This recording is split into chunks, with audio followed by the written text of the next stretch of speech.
What is going on, everybody? Fuwo here, back for a brand new episode of Umineko When They Cry. Last time on, we had started up episode 6 to a very interesting start.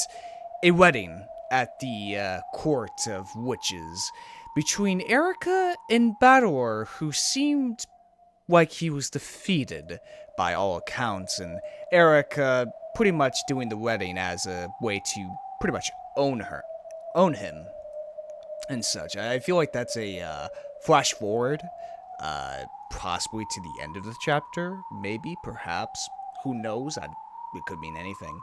Then the next scene is very interesting. We see, well, we don't see, we're from the perspective of someone who's chained up in one of the rooms in the mansion on Rokkenjima, who can't escape, no matter how hard they try to open up the door and get to other people who they can obviously hear. They can't get out, no matter how hard they try. My fear about that is, it could either be Beato, perhaps, when, Erica said that, he will be chained up in a locked room, unable to escape forever. Perhaps that's Beato's soul, perhaps. Maybe it's somebody else.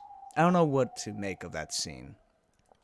Then we cut to Angie, supposedly in the real world with Amakusa, where she meets up with this author who's been publishing works on what could have happened at the Rokkenjima incident.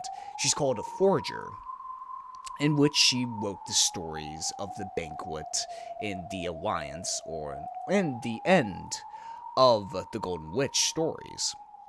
And so Angie meets up with her, and eventually it turns out that this author is, of course, a witch.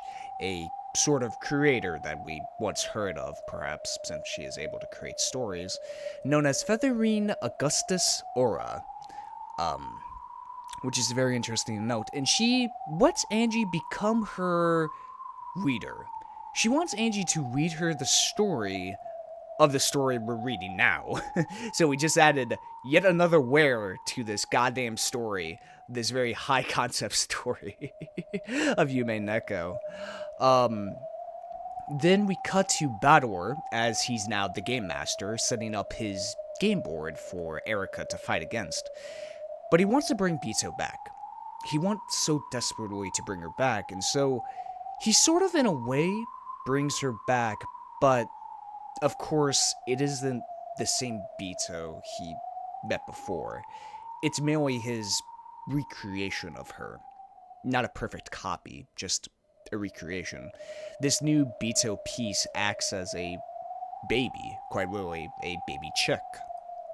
And so he's angry at this. He is absolutely devastated that he couldn't bring back Beato at all, because the Beato he met and, well, White was a completely different person, and he couldn't accept that. And so, with the help of his servants, who were in the forms of Kumasawa and Genji, they tried to explain to Beato that she can't be brought back. And so, in a desperate plea, as she repeats the exact same words as he repeats, he lashes out, and that was the end of that last episode. And I have to say, this is the most intriguing episode yet to me, and that's saying a lot.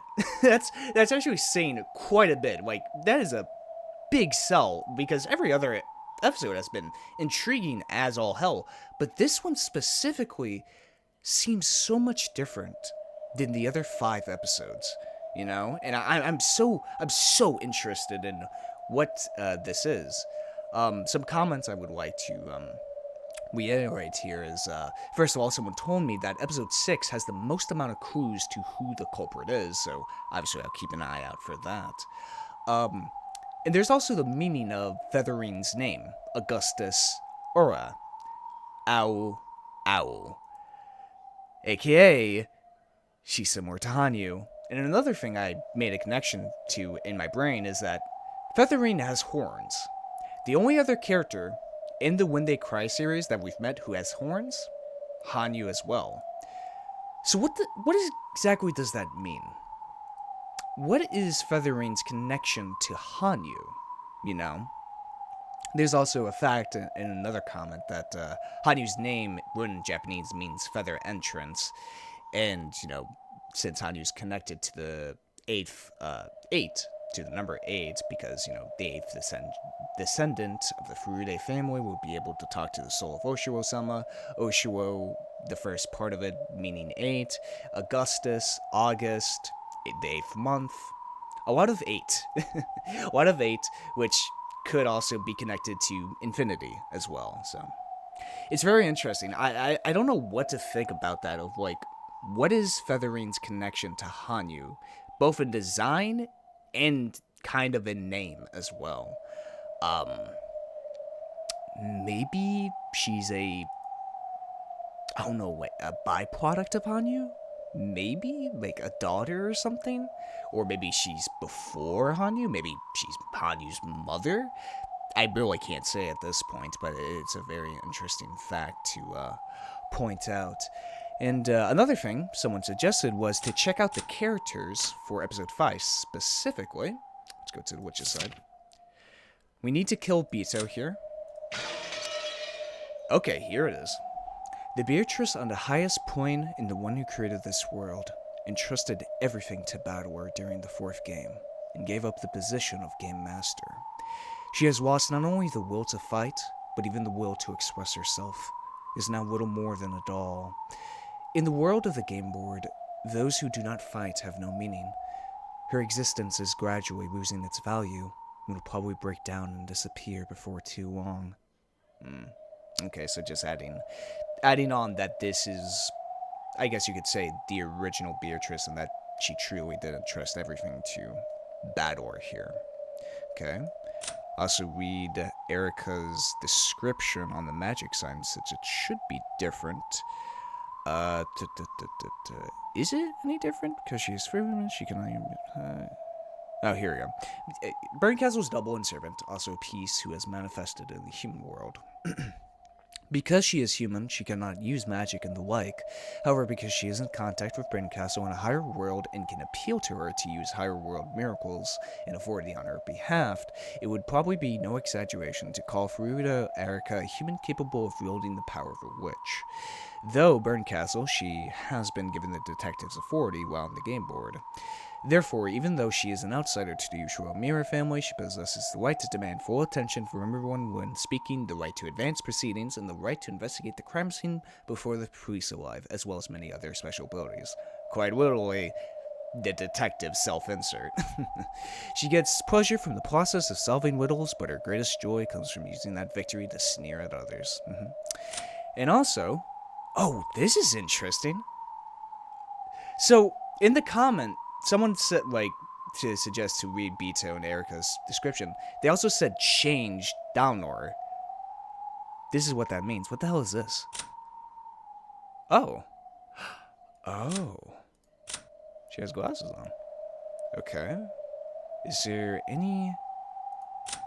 No, there is a difference, yeah. Okay. She gets the name death sentence because though Inquisitors normally judge their targets to determine whether they deserve the death penalty or not, Dalnor as the Chief Inquisitor is only dispatched if the case has been...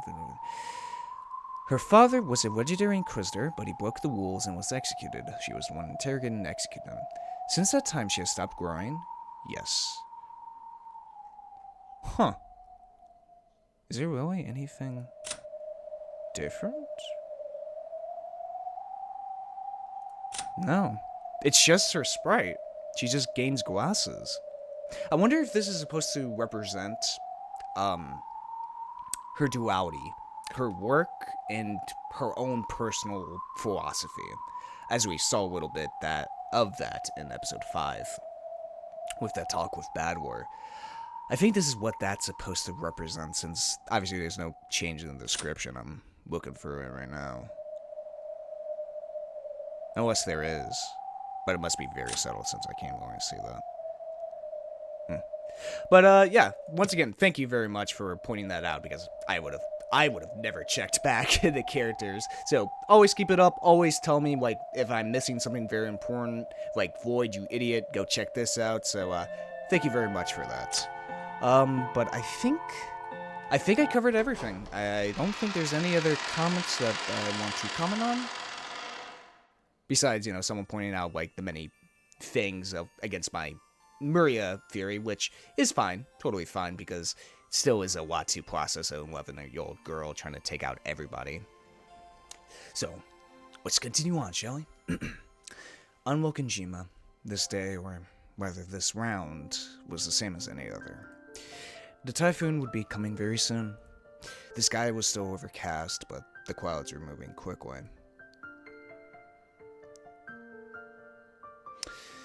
And once again, the game board is set. Same inclinations, Natsuhi introducing the rest of the cousins and the guests to the manor. The only thing on Natsuhi's mind was the plan to cover up Kinzo's absence against this year. Again. Klaus appeared to have suffered a stomachache from the stress and was sleeping in his room. Yep, even the captain. Jessica and Kumasawa had left in a boat to go shopping and greet the incoming relatives in Nijima. The servants had been busy since the early morning preparing for the family conference, the greatest event of the year. Shannon and Kanon were rushing to get that guest house ready.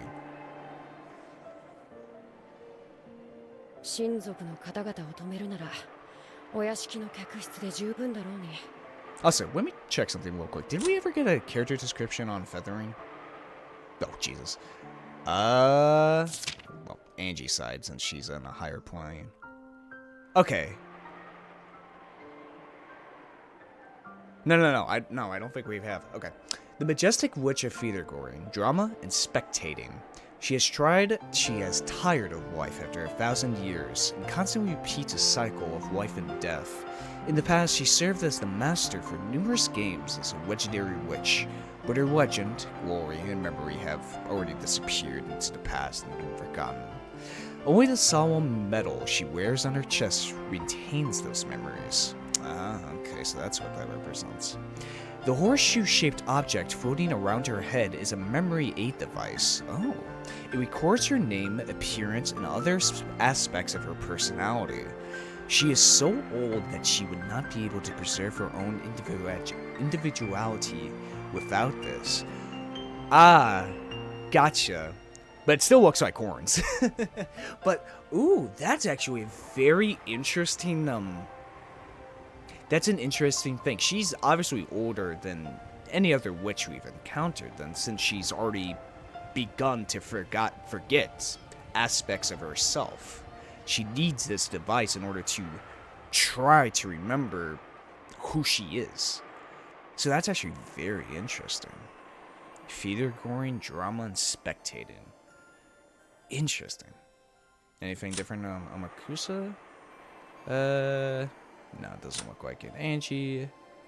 Yeah, same thing. Okay, interesting. Okay.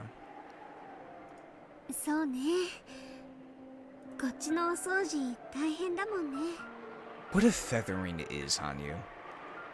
That is a possibility. Nah, well...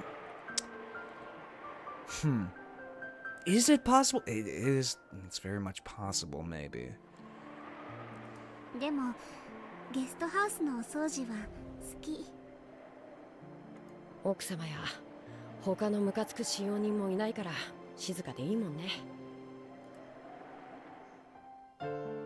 Shannon smiled wearily as she performed a detailed examination of the guest house. Did we forget to clean anything? Do we need to restock anything? She diligently gave the room one final check over.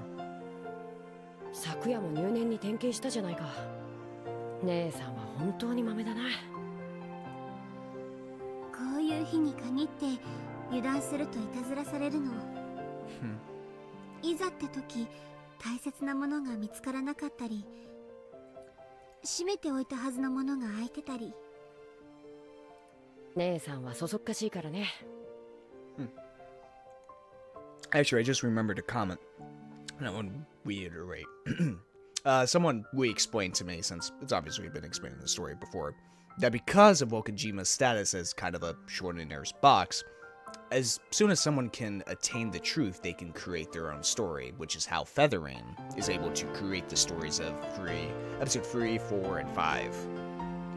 So that makes sense. But the thing is, what I want to know is, what kind of truth has Featherine obtained that made her make those, stories? Because she's obviously, she knows the truth, or at least her version of the truth,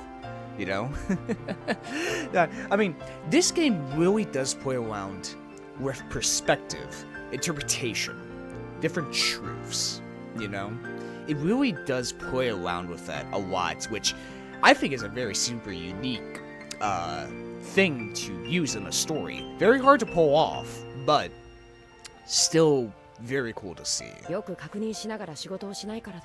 Oh, and another thing I was thinking, even though this story has gotten very high concept, very abstract in a sense. I mean, for God's sake, we have about, 3 wares now? We have the Witch's Ware, we then have the ware on top of that, which is the Game Masters. Now we have another ware, which is Featherine, with Angie quite literally reading the story along with us.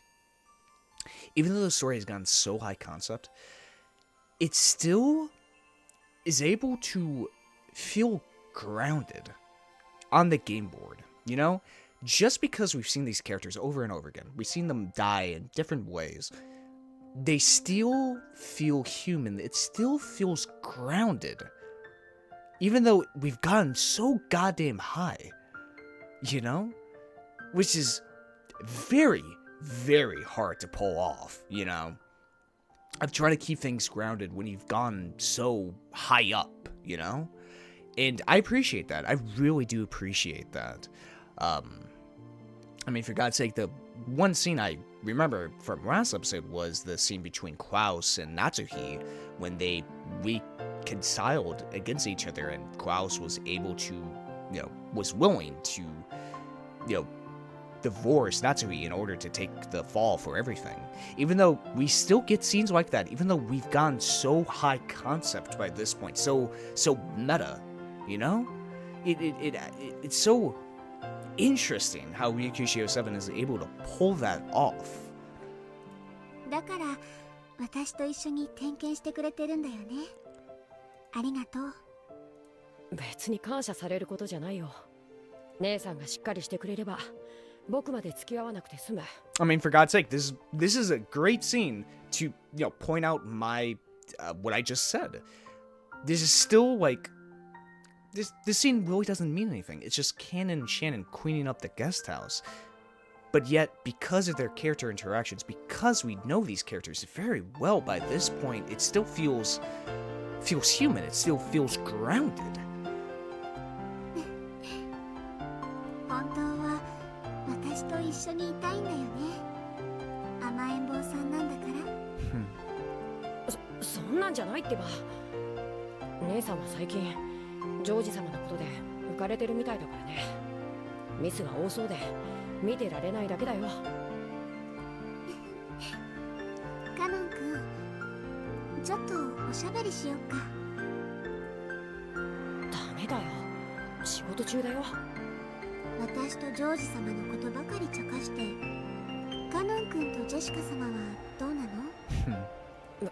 別に何もないよ。そんなことよりちゃんと仕事は。Kanon had very obviously been trying to change the subject. Shannon had then snuck up behind him and pushed him down onto the bed.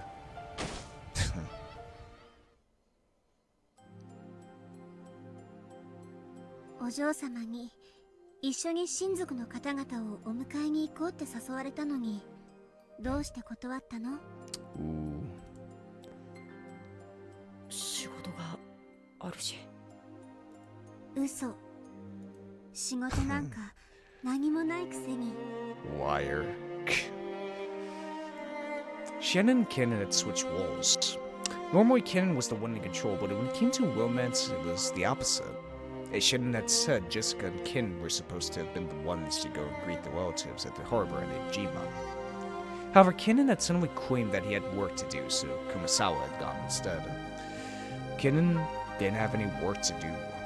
Shannon knew this. お嬢様言ってた。文化祭の時のことがあってもやっぱりカノン君が好きだって。僕は家具なのに。そうだね。私も家具だね。なのに姉さんは人間と恋をしてる。できるわけなんてないのに。そうかな。そう決めつけてるから私たちは家具なんじゃないかな。Ooh. 僕はジェシカお嬢様のことをお仕えする後ろ宮家のご令嬢だとしか思ってない。 Definitely Kanon. 本当に？本当さ。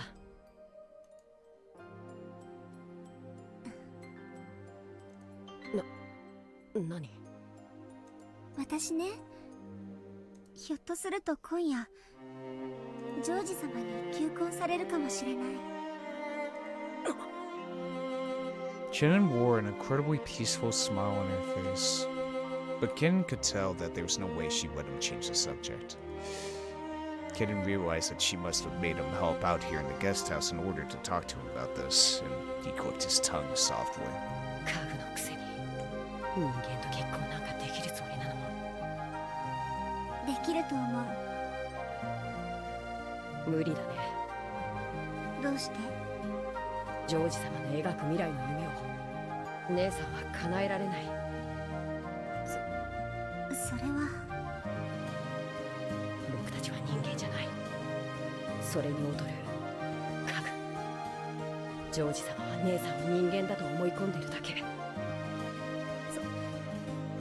それはそうかもしれないけど、今日までよく騙し通してこれたものだと思うよ。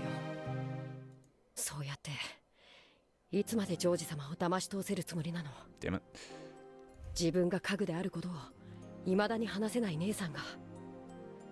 家具とか人間とかそんなの関係ない。ジョージ様は私の全てを受け止めてくれると思うの。それを確かめる勇気もないくせに。私ね、求婚受けてみようと思うの。 As Shannon looked up at the ceiling, she spoke of the imagined future that she and George would create. Though some anxiety over the future appeared on her face, she did the joy of knowing what it was like to live with love. As Kanon watched this vivid dream he was being shown, he knew that none of his words would reach Shannon anymore. 好きにしたらいいよ。姉さんは一度言い出したらどこまでも頑固だから。私の生きたいように生きてみたい。もう家具だからとか人間だからとかそういうのに怯えるのはやめようと思うの。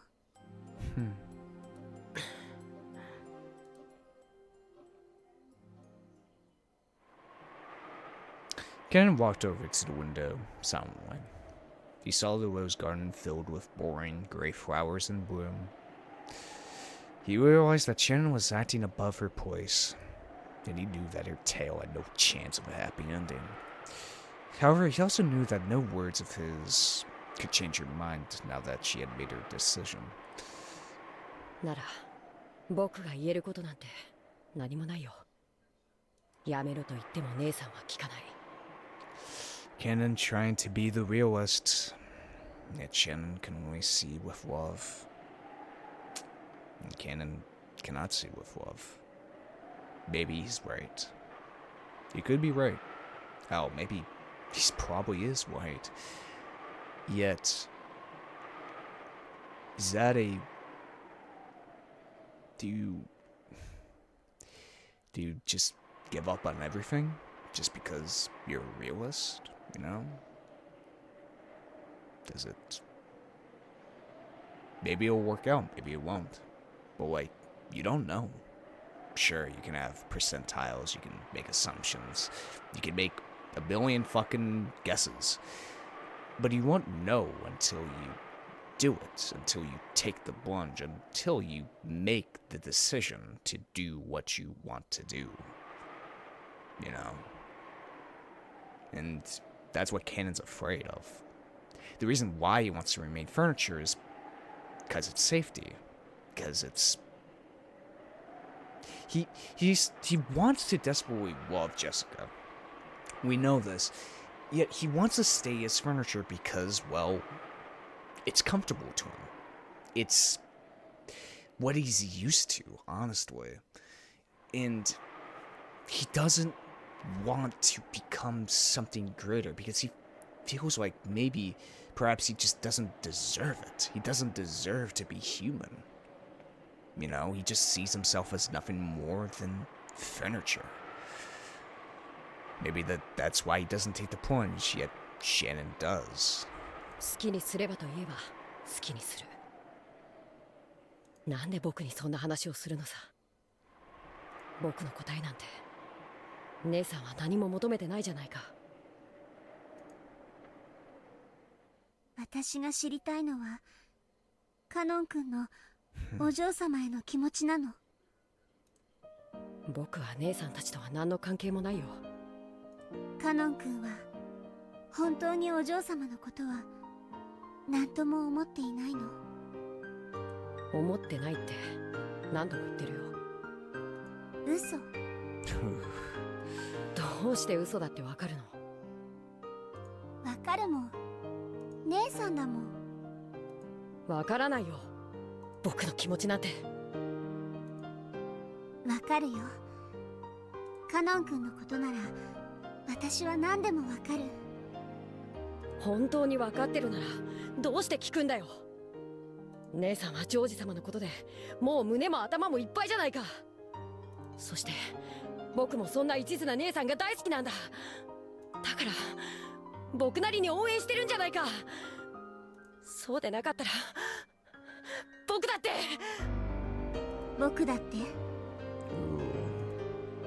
ってお嬢様を好きになりたかった。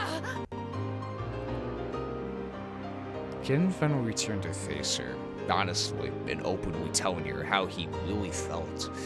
That was what Shannon had wanted to hear.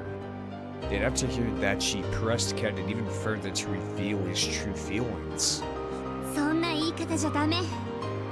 許さない。じゃあどうすればいいんだよ。なんて言えばいいんだよ。好きになりたかったなんて言い方でごまかさないで。カノン君の素直な気持ちをそのまま口にすればいいの。僕には眩しすぎるんだよ、お嬢様が。太陽のようで生き様が眩しすぎて、そんなお嬢様が好きなんだ。そんなお嬢様に手を差し伸べられて共に歩こうと言ってもらえて嬉しかった。嬉しいんだ。好きなんだよね。ああ、好きさ。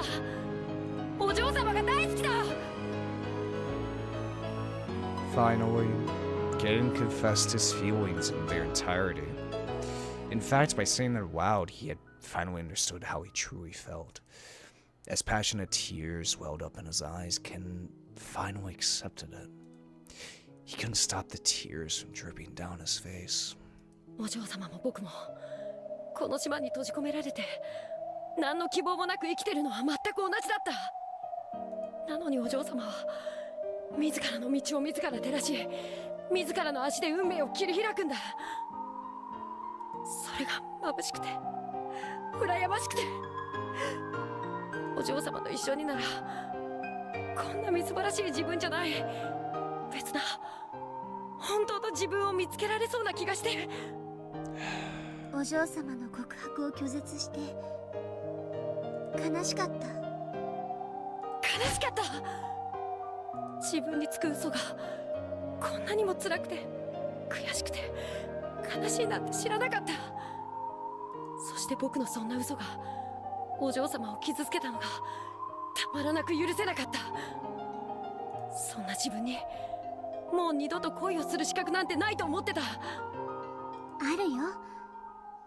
恋の資格はね、自分だけが与えられるの。家具だからダメとかそんなの関係ない。ダメだって自分で決めたらもうダメなの。決めつけちゃダメ。だから私は与えたよ。この身の程知らずの家具の身に恋の資格を。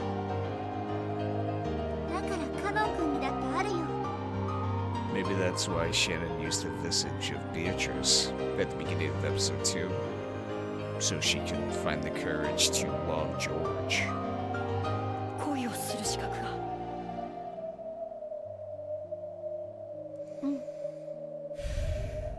あなたにあげられないなら私があげる。ありがとう。僕はやっと海が見られる気がする。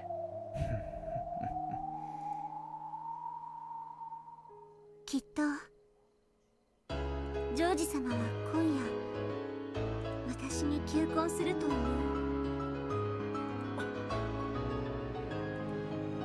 求婚を私は受けてこの島を出てジョージ様と新しい天地で新しい生活をするつもり。それが姉さんの選んだ道だというなら僕に何も言えるわけがない。この島を出てそしてこの島へは二度と帰らない。カノン君とはお別れになる。そうだね。僕たちはお別れだね。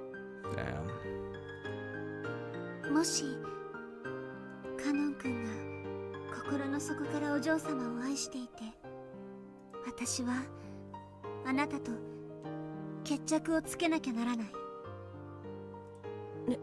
姉さん。それがお互いのため。カノン君の思いを私を理由に諦めないで。僕のわがままが姉さんの幸せを傷つけるかもしれないのに。私も自覚してるよ。私の幸せがカノン君を傷つけることを。We have no choice but to hurt each other.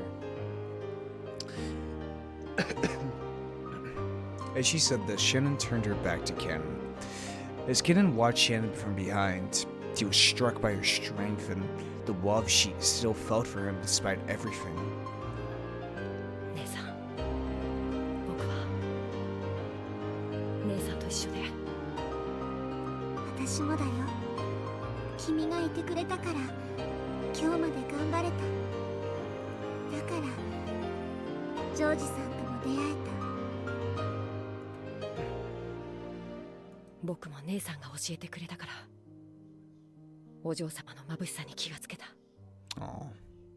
私は自分の思いを曲げない。その気持ちだけを見つめて他を無視してカノン君の心を踏みにじることから目をそらさない。僕も姉さんを理由に自分の気持ちをもう偽らない。私の恋が実っても君の恋が実っても私たちは互いを祝福しよう。約束する。そして僕が勝ったらお嬢様を愛し姉さんも大切にする。ありがとう。でも私が勝ったら君と島を忘れてここを永遠に出ていく。 Jeez. 勝ったら自分の恋に全力を。たとえそれが報われない恋だと知っていても。私たちはだってもう家具じゃない。Yes! Finally! Aww. That was sweet. That was such a sweet scene. Ken was finally able to express his true feelings, and they make a promise to each other of, well, whoever, I guess, wins, they'll support the other, you know? Go for that future. Shannon forever leaving this place, and because she views it as a birdcage, you know?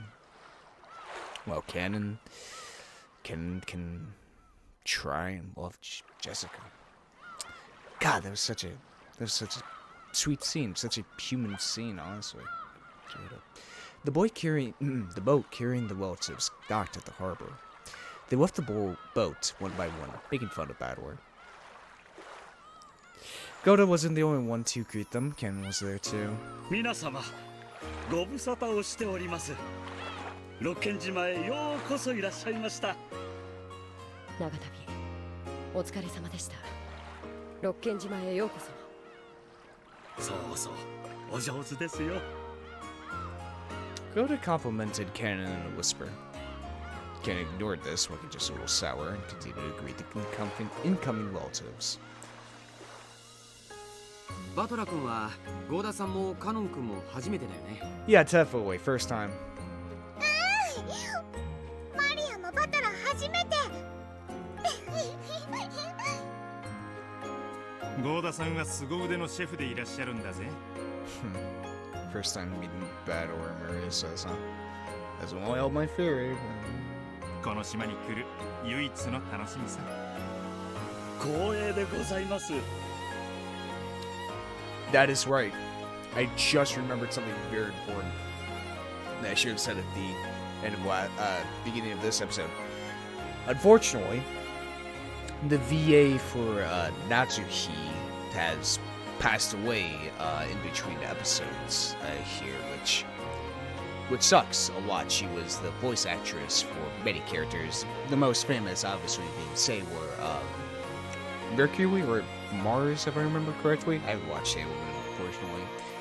But yes, yet another great loss to Umineko, another great voice actress, passing away, unfortunately. But once again, it's we will still be able to appreciate her voice acting in here.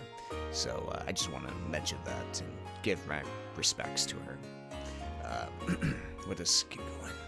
バトラ様、どうか滞在中のお食事はご期待いただければ幸いです。そりゃ楽しみだぜ。よろしく。カノン君もお久しぶりね。今日は元気そうね。よかった。そうでしょうか。そうね。顔色が悪くないわ。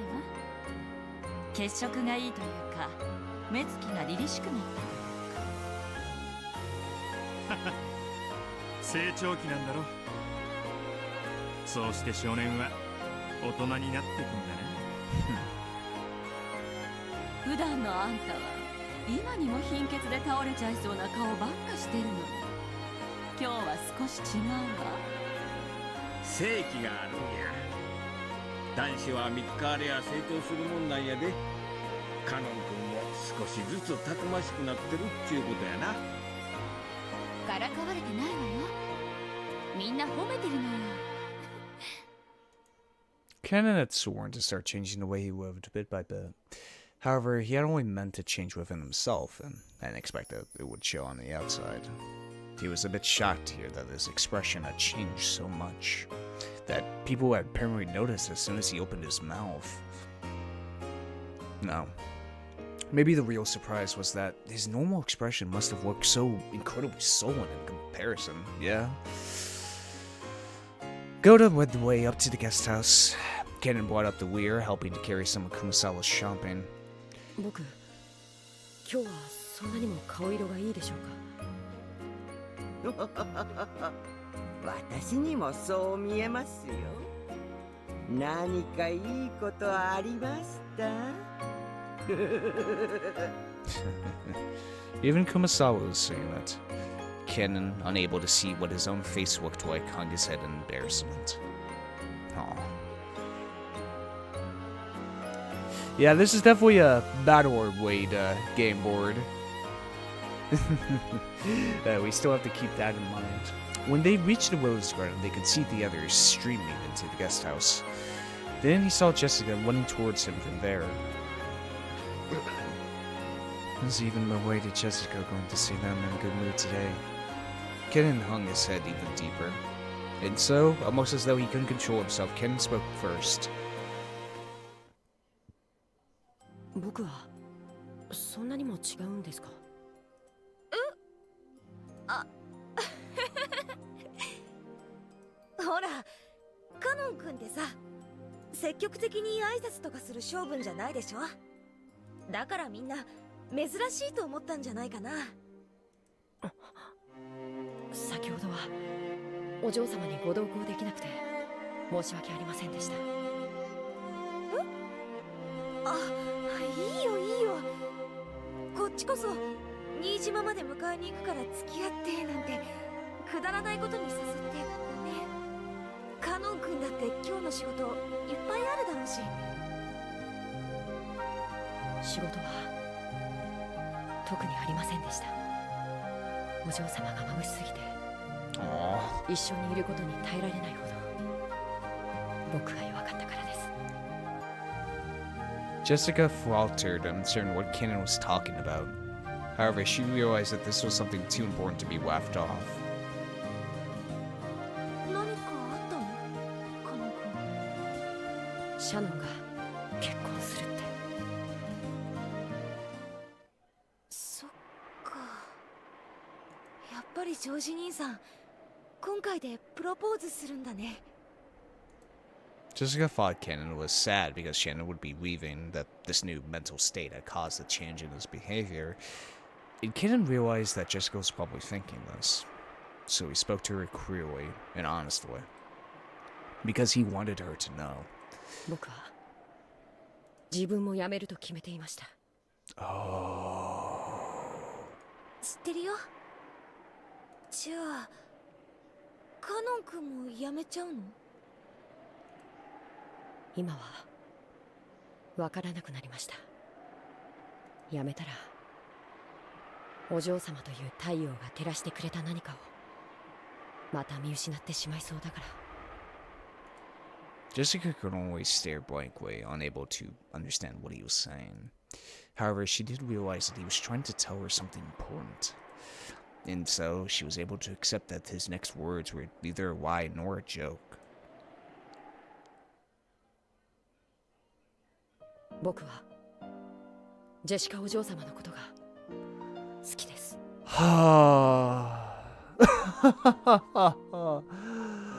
Oh, my heart. Oh, I've been waiting such a long time for that.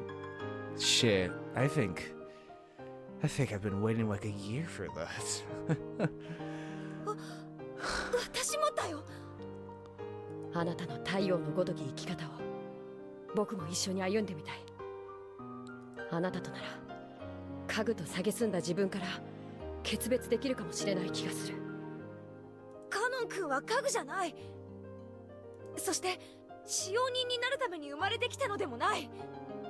年頃の男の子としてもっともっと人生を楽しんでいいはずなんだよ。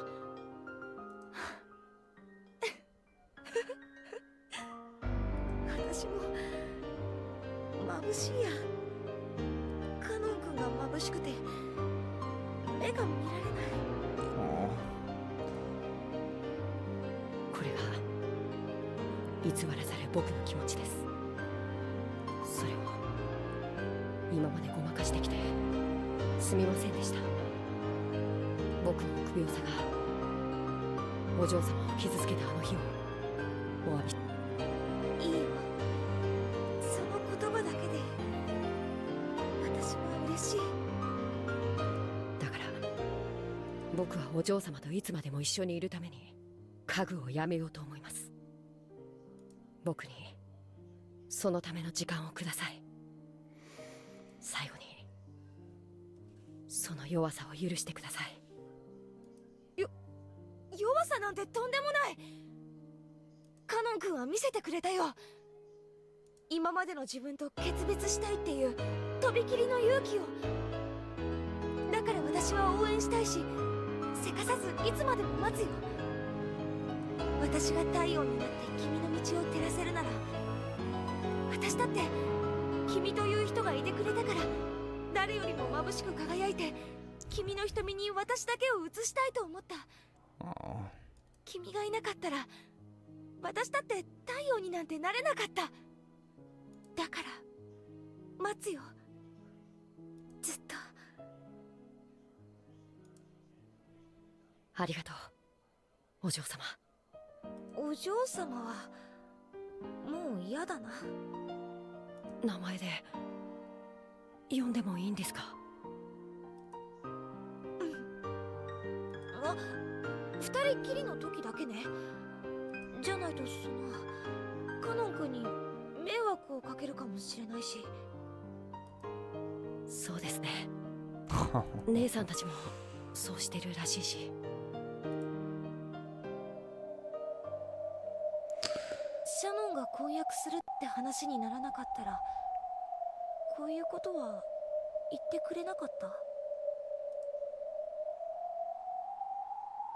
Ken hung his head, at a loss for words for some time.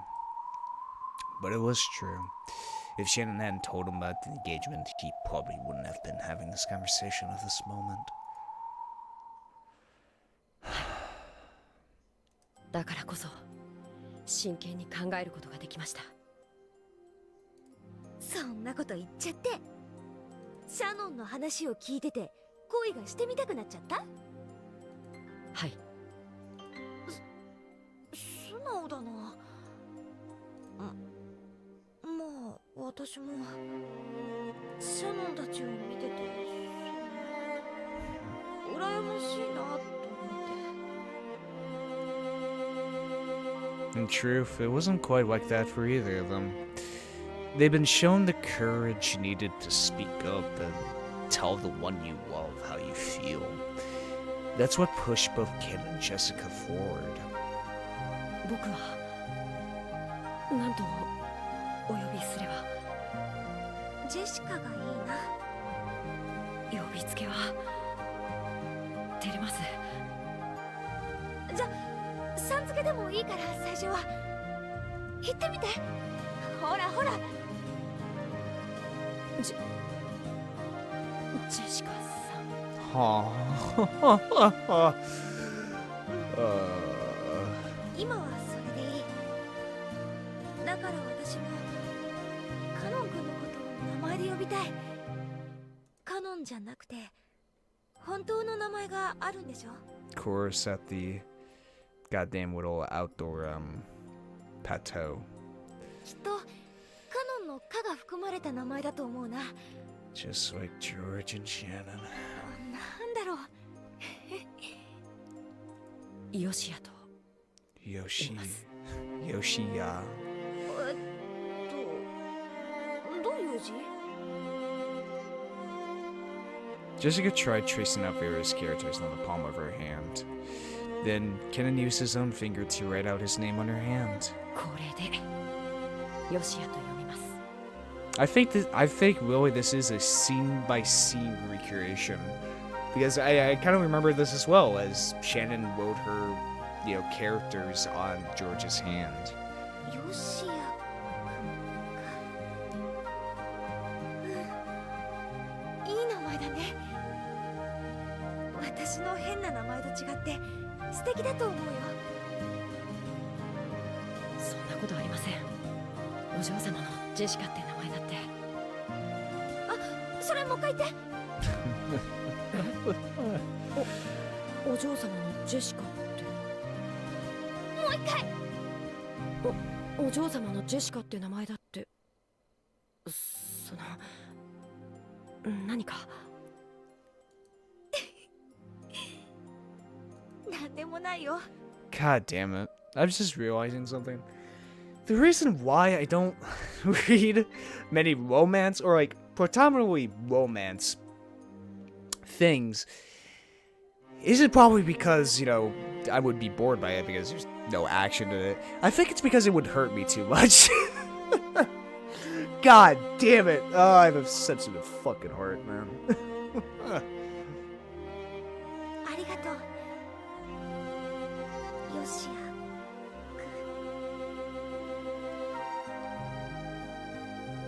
The red flowers of the rose garden seemed to celebrate the two lovers whose feelings had finally connected.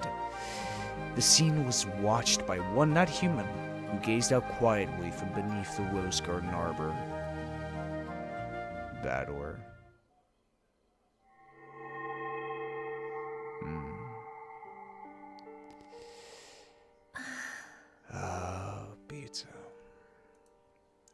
Come to think of it, those two had never called each other by their names until now. Jessica hadn't known Kanon's true name. Kanon hadn't called Jessica by her name.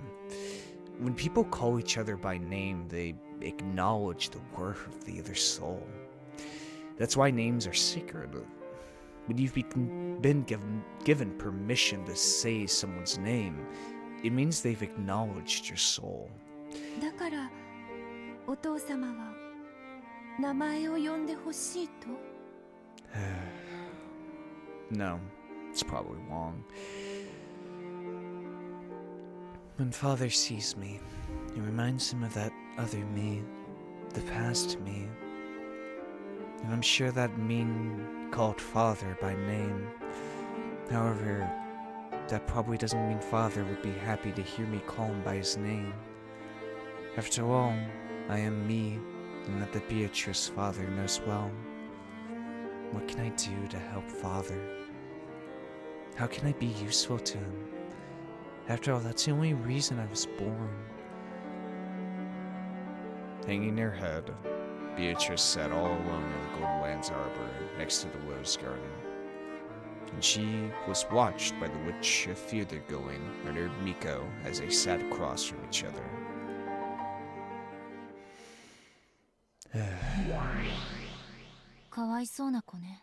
It surely is something, you know. Damn. We have multiple layers of like heartbreak because we have this new Beato who just...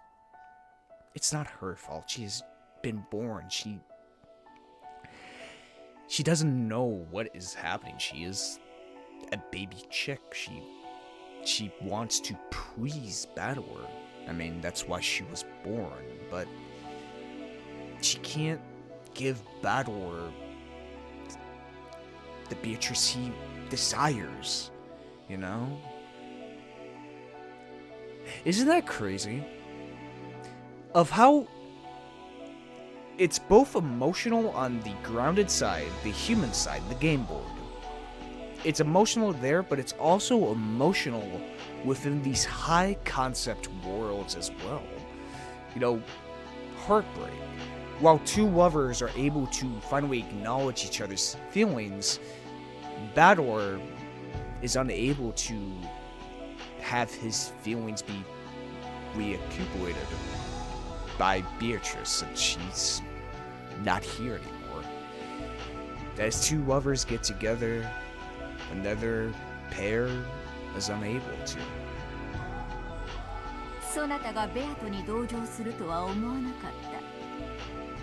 このベアトをかつてのベアトと同一人物と呼ぶのは Yeah, 過去の exactly. 話だが、これは全くの別人じゃない。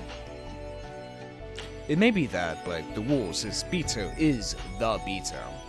However, saying that would be horribly unfair to her. かつての好敵手を蘇らせてこれではバトラも気がめいろうというのに。お兄ちゃんの絶望も少しはわかる。でもこの子の気持ちもわかるの。 Exactly. 人は決して誰かの身代わりにはなれない。それがたとえかつての自分であってもね。 Compared to that young boy and girl who had found new versions of themselves by calling each other by their true names, this witch looked very feeble. The witch knew that she was an illusion created in the image of the person she once was. And she also knew that it would only hurt Battler if she were to try and pretend to be that person. それでもこのベアトはバトラの役に立ちたいと思っている。けなげな話だ。それがベアトリーチェという魔女の意味なの。彼女はそうだと自称している。自分はバトラの役に立つために生まれてきたと。お兄ちゃんのために生まれてきたベアトがやがては連続殺人を犯し、お兄ちゃんに永遠の拷問と称しておかしなゲームに引きずり込む。意味わかんないわ。千年を経れば人は別人にもなり得るとそなたも理解しているはず。At the very least, Beatrice was once a pure creature who was born for Battler's sake. It's also very clear that in her current feeble state, she doesn't possess any of the courage or motivation needed to bring about such fearsome serial murders. That means the sinister witch we all know must have changed in the 1,000 years since her birth. So what is that? So what exactly did she... What changed her? Is it simply because she lived that long she didn't understand the value of life? Well, I mean, life would have to have some type of value if you want to commit murder to it, you know? 千年とか偉そうな単語がよく出てくるけど、魔女の世界ではどうも長い月日を示す別称として使われてる気がするわ。Yeah. 神の世界に近づけば近づくほどに時間の概念は曖昧になる。Time indeed. 6年も1000年となるし、1000年がほんの一眠りにもなる。ほんの2週間の月日にさえも100年の魔女を名乗るにふさわしい永遠となり得る。In other words, the pure Beato transformed into the cool Beato during 6 years that could be called 1,000. So does that mean something bad happened during those 6 years that made her hate Oni-chan? 6 years. Ooh. Wait, is Badwar's sin? He created Beatrice? Because that's a significant number, 6 years, same thing. Or is it because Badwar left that she became this? Became the cool witch we all know. Is that it? 納得いかないわ。その6年間、お兄ちゃんはロッケン島はおろか、後ろ宮家の席から抜けてさえいるのよ。Maybe that's his sin. Maybe that is Badwar's sin, is that he left. Is that it? That would make the most amount of sense. That his greatest sin was leaving, or maybe it was something else. その変化にお兄ちゃんは何の関係もない。全くの逆恨みだわ。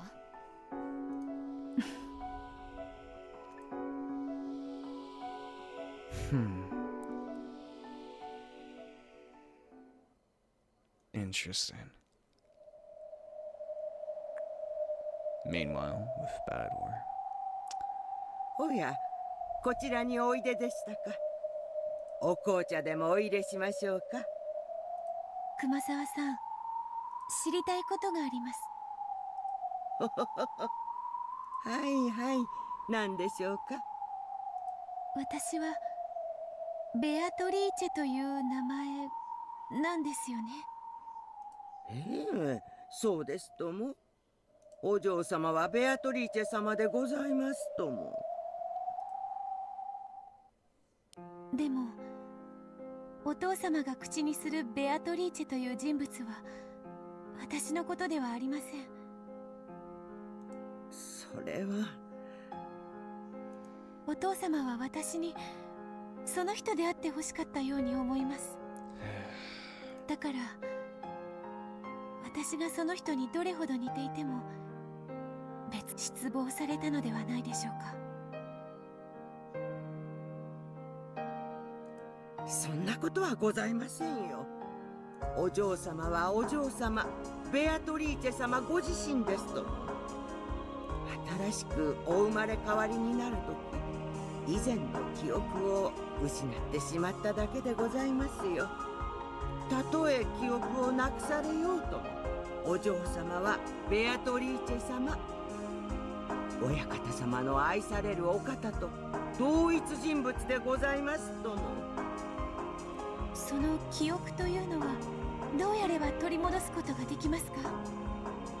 それは。Beato looked at Kumasawa with hopeful eyes, as though praying that she would tell her the way. Kumasawa averted her gaze unhelpfully, as though trying to say that she'd like to if only such a way existed. 取り戻すことができないなら、せめてお父様の愛したベアトリーチェがどのような人物だったかを教えてください。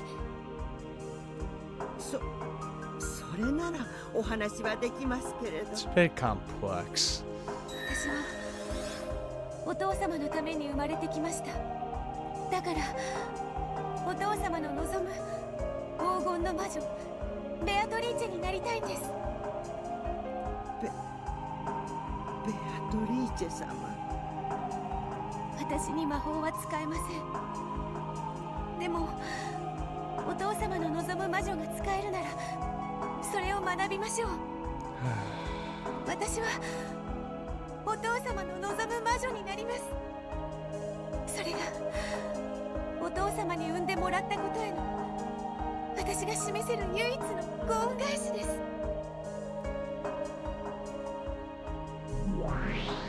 けなげじゃない。1000年を間違えなきゃ最高にいい子だわ。魔女のヒナ、なかなか面白きかな。気に入ったぞエンジェ。そのヒナの娘に我が諸子を許すがいい。 Library? 魔女の世界へ帰る扉を開いてやるがよかろうぞ。 Now, what do you mean by that? 彼女自身にかつての彼女の物語を朗読させようというわけね。 We weren't herself. なるほど、私も知りたいわ。黄金の魔女ベアトリーチェを作る物語。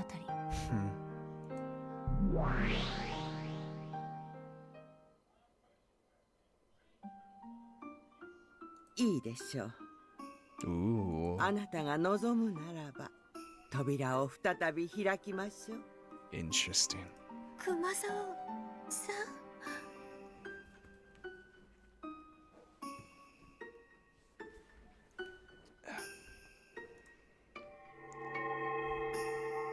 A golden splash rolled up around them. It was a cloud of gold butterflies.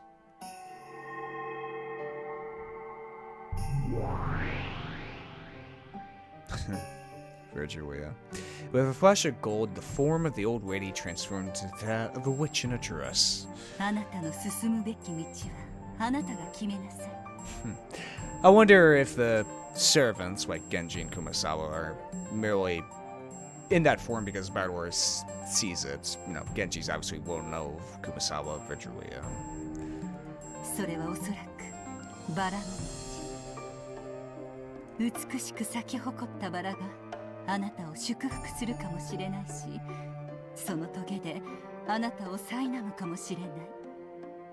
しかしそれでもあなたがいつかたどった道、その結果同じ1000年を経てもいい、異なる1000年を経てもいい。望むなら道を引き返してもいい。進みます。私はこの庭で1000年お茶を飲んでいるだけで過ごしたくないんです。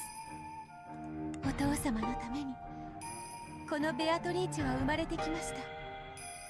だからお父様のために生きようと思います。教えてください、黄金の魔女。 The great witch spread her arms, communicating the others' unbending determination to be to the brilliant heavens. At that moment, a brilliant light covered the two of them, and before they knew it, they were in a strange study.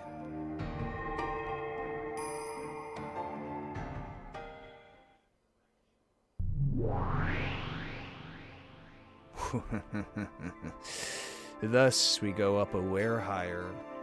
There sat the master of this library, the great old witch in her Miko. Virgilia gave a deep and elegant bow. 拝謁、至極光栄に存じます。尊厳なる感激と戯曲と傍観の魔女、フェザリーヌ・アウグストゥス・アウローラ卿。表を上げよ、人の子よ。 Damn. その娘にしばしの間我が諸子を自由に閲覧する資格を与えようぞ。我が巫女エンジェ、その方に世話を命ず。はいはい、お任せを、我があるし。素直にそなたの物語が見たいと言えばいいのに。感激の魔女の巫女よ、ベアトリーチェをお預けします。よろしくお願いします。あんたのなろうとしているベアトリーチェは彼女なりに何かを苦しんでいたわ。少なくとも今のあなたはその何かから解き放たれている。自らその枷を取り戻すために旅に出るの。Yeah, it's very interesting that this Beatrice wants so badly to be the Beatrice that Battle desires, yet that Beatrice we saw was still shackled. She was still trapped. She called this an eternal hell for herself, an eternal torture.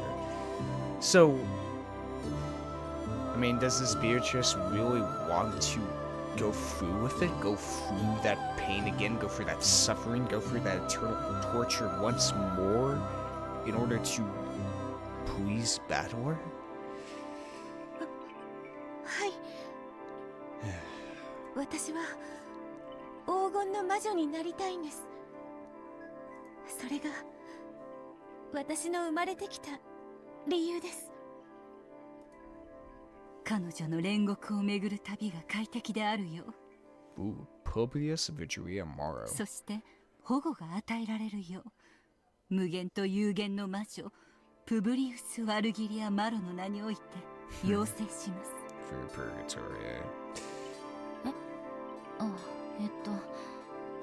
感激の魔女の巫女にして無限の魔女反言の魔女見習いエンジェ・ベアトリーチェの名において了承する者なりやと立てまつったり踏んだり蹴ったり。 Damn, we got some long fucking titles here. Feathering snorted. あなたもベアトリーチェという名を？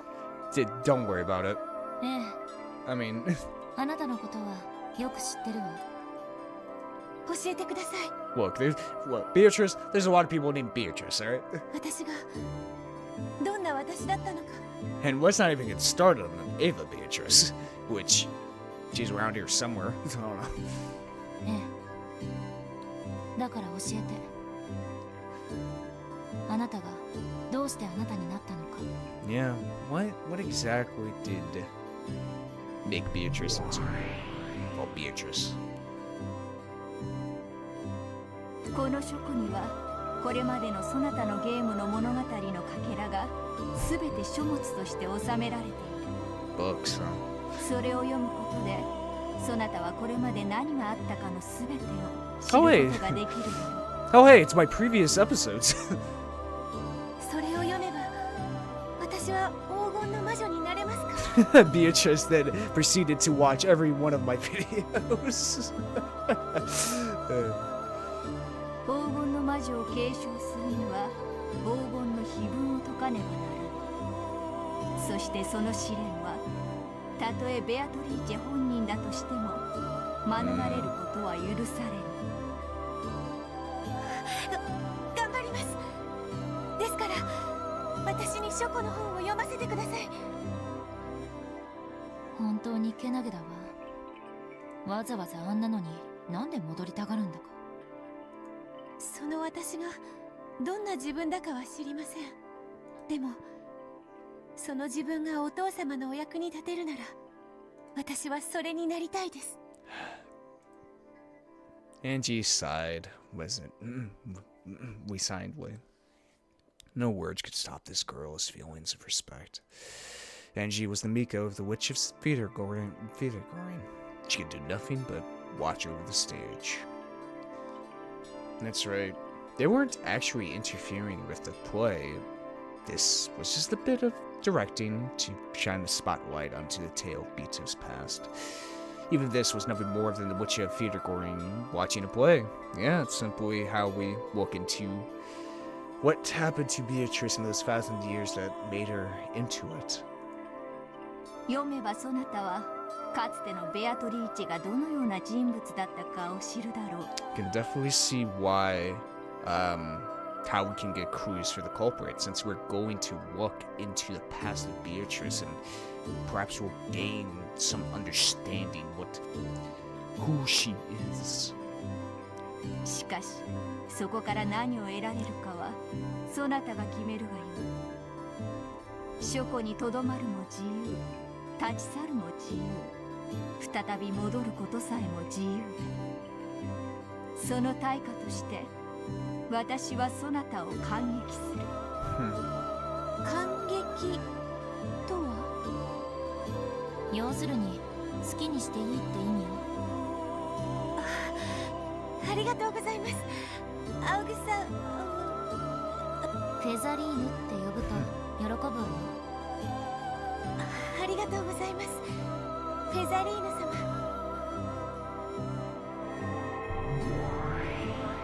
After being welcomed in by Feathering, Beato left on a journey to discover herself. That tale connected the old tale with the new one. It wove them together. The 1,000-year-old tale about her returned to its starting point, becoming a snake eating its own tail. Goddamn Ouroboros, trails in the sky, fucking legacy of Cain, fucking Ouroboros, man. It always comes back to Ouroboros, like a snake eating its own damn tail. A never-ending fate. God damn it. Fuck. Why do I play so many games that use Ouroboros, man? I don't even do it on purpose. Jesus.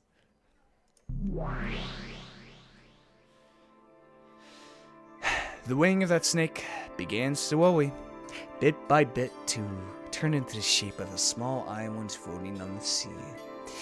And that was Rokkenjima. The 1,000 years of the witch born on this island were tied to the island. Was it 1,000 years? Or just 6? Or did this tale start even further back into the past? Beatrice went out on a journey to find herself.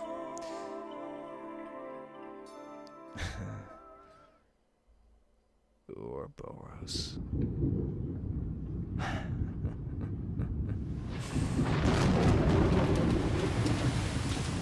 Fucking Ouroboros, man. God damn, fucking... I don't know. I'm just thinking of that. Fucking, that concept, Ouroboros, we keep seeing it on in these games I play. Over and over again, especially with Legacy of Cain, which I'm playing alongside this right now, has that, Ouroboros, never escaping fate, It's such an interesting concept, I mean, quite literally, Beato is re-experiencing the 1,000 years she once experienced. It is a Ouroboros. The wind had been strengthening since a while back. The breaking waves had grown fierce. The fiery boats probably wouldn't be coming for a while now. The crashing thunder told that the island had been sealed off from the outside world. A thick rain poured down, mocking the fools outdoors who had rushed pathetically to find shelter. No longer would anyone be able to leave this island. And no longer would anyone be able to reach this island. No one was blessed with a miracle. There was another flash of lightning, kind of like with Takano back in Igarashi. The retinas of all who saw it were filled with light. Oh boy. As that light faded away, an eerie shadow pulled itself up amidst the raging waters of the beach. As though suddenly remembering to do so, it coughed violently several times, filthily spitting out the seawater that filled its stomach. She then tore apart the touch fastener of her life jacket, and threw down the reason she had been able to float here without so much as a thank you.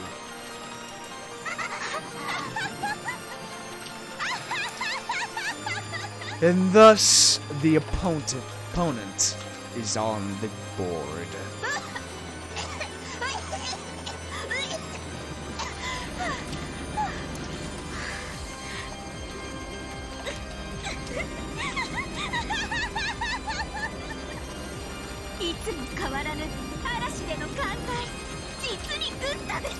さ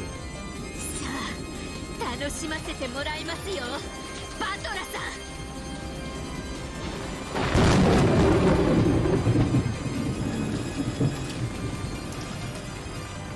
And thus, the game begins.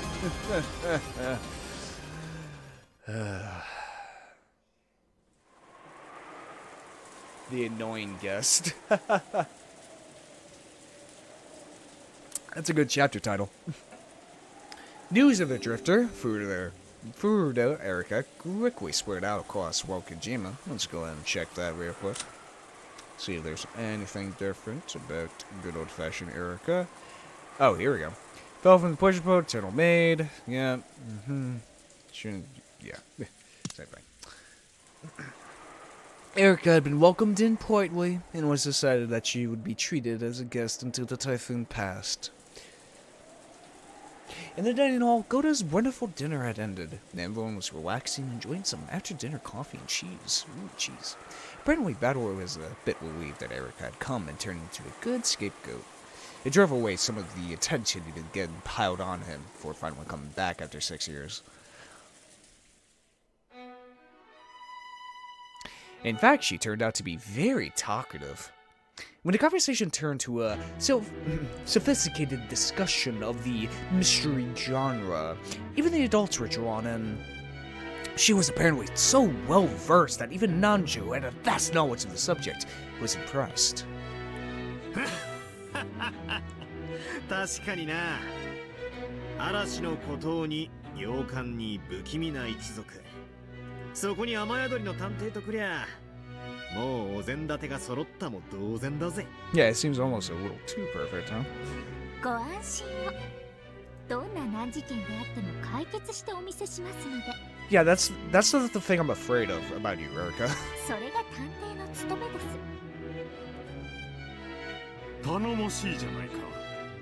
むしろ何か怪事件が起こってほしいものだね。犠牲者役はごめん被るな。Don't worry, Klaus, you'll be fine, I think. あなた不謹慎です。まあ、人間のミステリーの歴史なんてほんの100年足らず。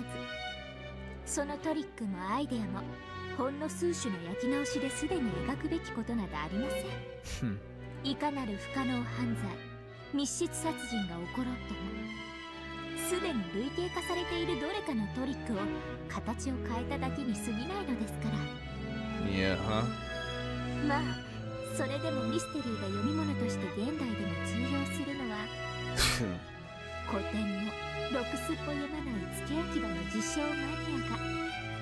Oh, how snobby of you, Erica. 自分の不勉強ゆえに知らない古典トリックをさも新鮮であるかのように勘違いして大騒ぎしてるだけなんですが。Got a fucking weedus over here. Everyone couldn't help but gape at this imposing coin. If an age critic had said it, that would have been one thing. But to think that a young person like this could say it so boldly. ミステリーなんてもう半世紀も前に終わったジャンルなんです。私に言わせればですが。でも不勉強なバカばっかりのおかげで私は探偵面ができるというわけです。A genre that ended half a century ago. Damn, you don't really have much faith in mystery, huh? It's just like, it stopped evolving, because of course, a genre can just, stop evolving. It can never go anywhere else, obviously. Jesus. それを言ったら、恋愛なんてシェイクスピアの時代に完成されてて、以後は読む価値もないってことになるぜ。I mean, sure, yeah, there is the old saying of like, humanity has only come up with like 7 stories just told in different ways. But because, a genre has expectations, tropes, cliches, whatever you want to call them, doesn't mean you can't repeat it in a brand new way. Every genre has probably done every single thing a genre can do, but like, you can retell that story a million times, different ways, different viewpoints. そうですね。じゃあロミオとジュリエットさえ読んどけば恋愛なんてもう理解できたも同然ってことじゃないんですか？ Well, have you watched the, I remember there was a... Correct me if I'm wrong, but I'm pretty sure there was, like, a movie that was pretty much like a retelling of Romeo and Juliet, but it took place in, like, 1980s California, or 1990s California, with, like, gangsters instead. I forgot what the hell the movie's called. But I'm pretty sure it's just, like, a retelling of Romeo and Juliet, just set in a new setting. そんなわけねえさ。本は読んだ数を競うものでもねえがさりとてこれで十分だと威張るもんでもねえ。 Yeah, why limit yourself on only a couple stories? 過去の古典の話ばかりで新書を読まねえのはいわゆる悪しき解雇主義じゃねえのな。 You know what? You have a great point right there, Battle. That's a great point that could be applied to today's type of pop culture, you know, of sticking to the classics and not getting things new. それこそ読書をサボる年寄りどもの言い訳だと思うぜ。そうですね。私もバトラさん程度には本を読まないと言い負かされちゃいそうです。俺 Is it? 本なんか読まねえし。Battle or Checkor, but Erica knew from the previous game that Battle was actually quite an avid reader. So his words felt like more of a challenge. そんなにも推理自慢ならクイズとかパズルとかは得意そうだね。Fucking Erica. Just the only reason why you want to be so intellectual, Erica, so you can be over other people. You don't care for the stories themselves, you know? It's like not one story is the end all of the entire fucking genre, you know? Like, not a single story can be that. Like, it just can't. ああ、マリアさ、ほら、クイズとかの本持ってなかったっけ？ Wait, we're gonna talk about wolves and sheep again? Realizing that Erica's arrogant statement had made the atmosphere a little more tense, George smoothly changed the subject. By now, it was more than clear that she wasn't the cute guest she had appeared to be. Yeah, no shit. Maria pulled a book out of her bag that had quizzes and puzzles written on it and started reading them to everyone. It looked like it might turn into a peaceful quiz party, but of course, that isn't what happened. As a credit to all her big talk, Erica managed an impressive ratio of correct and immediate answers. She took complete control, and her bragging began to escalate more and more. George slightly regretted the choice he made when changing the subject. Yeah, just boost her fucking ego, huh?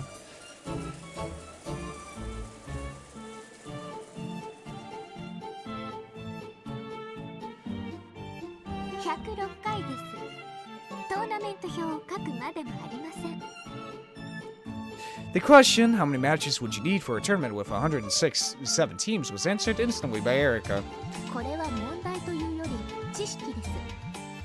参加チームから1を引いた数が必要な試合数という公式がありますので、まあ例題の4チームなら3試合、8チームなら7試合という数字を見た時点で法則性に気づいて当然ですが。エリカすごい。エリカお姉ちゃんでしょ。言ってごらん。エリカお姉ちゃんすごい。Aw. 大したもんだな。なるほどな。自称探偵は伊達じゃねえってわけだ。まあ探偵を気取るつもりならこの程度は。Yeah. すごいね。きっと将来は本物の探偵になれると思うよ。もうそのつもりですが。 The cousins all fought about the answers to the questions, but Erica always answered first. Rosa thought it was a bit rude for Erica to say the answers out loud while people were still thinking instead of keeping them to herself. But since Erica was a guest, she decided against mentioning it. In truth, Erica was perfectly aware of this when she answered the questions instantly. That's why she does it. Each time she would grin broadly, as though saying you all still haven't solved such an easy problem. エリカちゃんは名探偵さんなんだから、あまり本気にならなくてもいいんじゃない？そうですね。子供向けの問題なのにムキになってしまいました。気をつけますので次の問題をお願いします。よーし、今度は負けねえぞ。マリア、次の問題を頼む。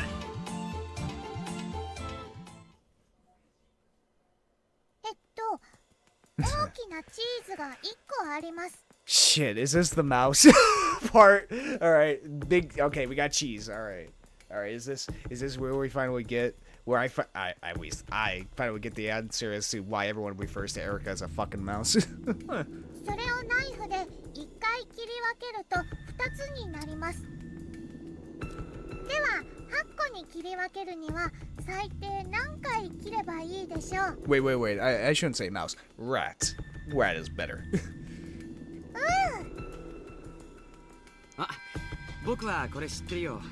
だから黙っていようかな。George, acting like the adult he was, set up a mood that would prevent people from answering right away, even if they knew the answer. In fact, setting a warning to Erica. It seemed that Erica understood, and she averted her gaze, snorting derisively. 8個なら4回で切り分ければよいのでは？バカね。それが答えだったら問題にならないじゃない。そういうことだな。こういうのは想定の回数より少なくできるものと相場が決まっている。しかしどうすればいいやら。ああ、わかった。こりゃチーズだからできることだな。そうね。バースデーケーキでこれをやったら大喧嘩になるわね。そやな。チーズならともかくケーキを切るにはその切り方じゃあかんな。みんな答え分かってんのかよ。くそ、分かんねえの俺だけかよ。 Don't worry about it, I didn't pay attention to the problem. ああ、わかったぜ。なるほどね。3次元で考えなきゃダメなんだ。うわ、ジェシカまでわかんねえ。どうすりゃいいんだ。マリア、答えわかるよ。ここに書いてあるもん。ほら、マリアだって答え見るまでわからなかったでしょ。わかる？バトラ君。なるほど。私にもわかりました。これはチーズだからこそできることですな。南條先生まで分かっちゃったのかよ。When the entire squad gets the answers, but you don't. ひょっとして俺だけが分かってない？バトラさんの頭も少し火を通せばチーズみたいに柔らかになりそうですね。ナイフは0回で手でちぎれるとかそういう答えじゃないんだろ？なわけねえぜ。ナイフ以外では切れないチーズってことで。チーズを立体的に想像するんだよ。Got it. What was it again? The problem was like, how like losing the least amount of slices. How can you slice the cheese up in like 4 parts or something? 難しいなら紙ナプキンの裏に絵を描いてみるのもいいかもね。大きなチーズが1個あるんだろう。 Big old cheese wheel. それをナイフで8つに。ナイフは直線じゃなきゃ切っちゃダメ？そうよ。ナイフは直線に切るだけ。まあでもヒントね。切り方は直線にじゃなきゃダメだけど、どこを切るかは自由なのよ。どうやってナイフを入れればいいかいろいろ想像してみろ。少々ひねくれたやり方を想像した方がいいだろうな。I don't know. You set the cheese wheel on its side and slice it like vertically, since you know straight line still. バトラ君のお手並みを拝見だ。You have a large piece of cheese. How many times must you cut it with a knife to make 8 pieces? You could obviously do it in 4 cuts. Could it be done in fewer cuts than that?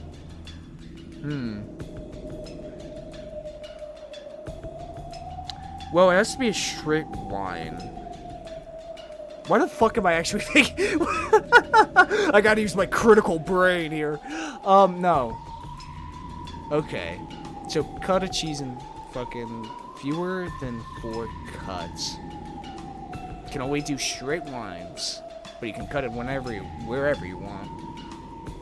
So I guess, I mean, it depends on how long, like, the knife is in it. I guess you could, no, you can't curve it since it's a straight line. So I guess you could,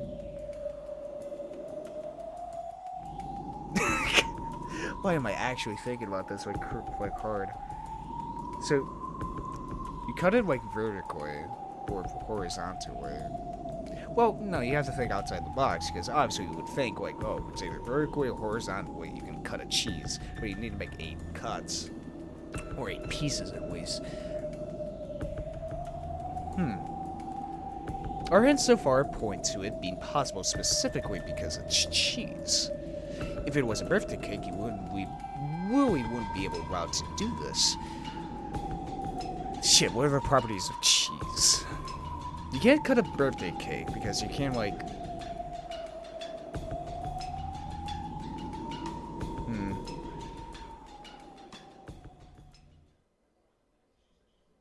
Cheese. Cheese. Cheese. Yeah. Cheese だからできる技? Because... Shit, I don't know the properties of cheese. Oh. Oh, is it... Oh. Wait, isn't it because... Well, I mean, it depends on the type of cheese, but usually cheese has holes in it, right? What if you, like, cut it from, like...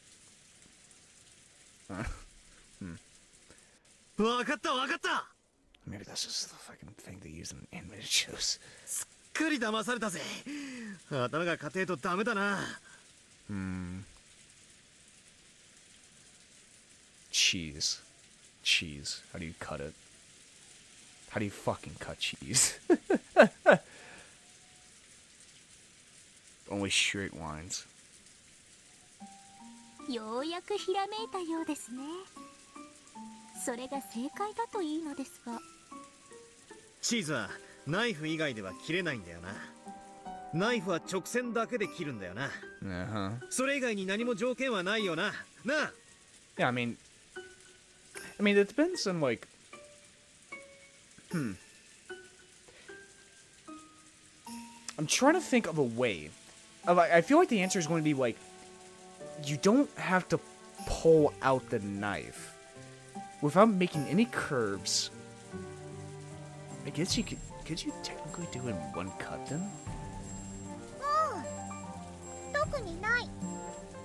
よっしゃ、間違いない。かー、ひでえ問題だぜ。これまるで謎々だ。上から切るばかりが脳じゃないってことだぜ。Yeah. 上から2回切って4分割。その状態で側面から切れば上段と下段に分かれて4分割が倍の8分割。Ah. 立体で考えないと出せない答えだね。I see. Okay. つまり正解は3回さ。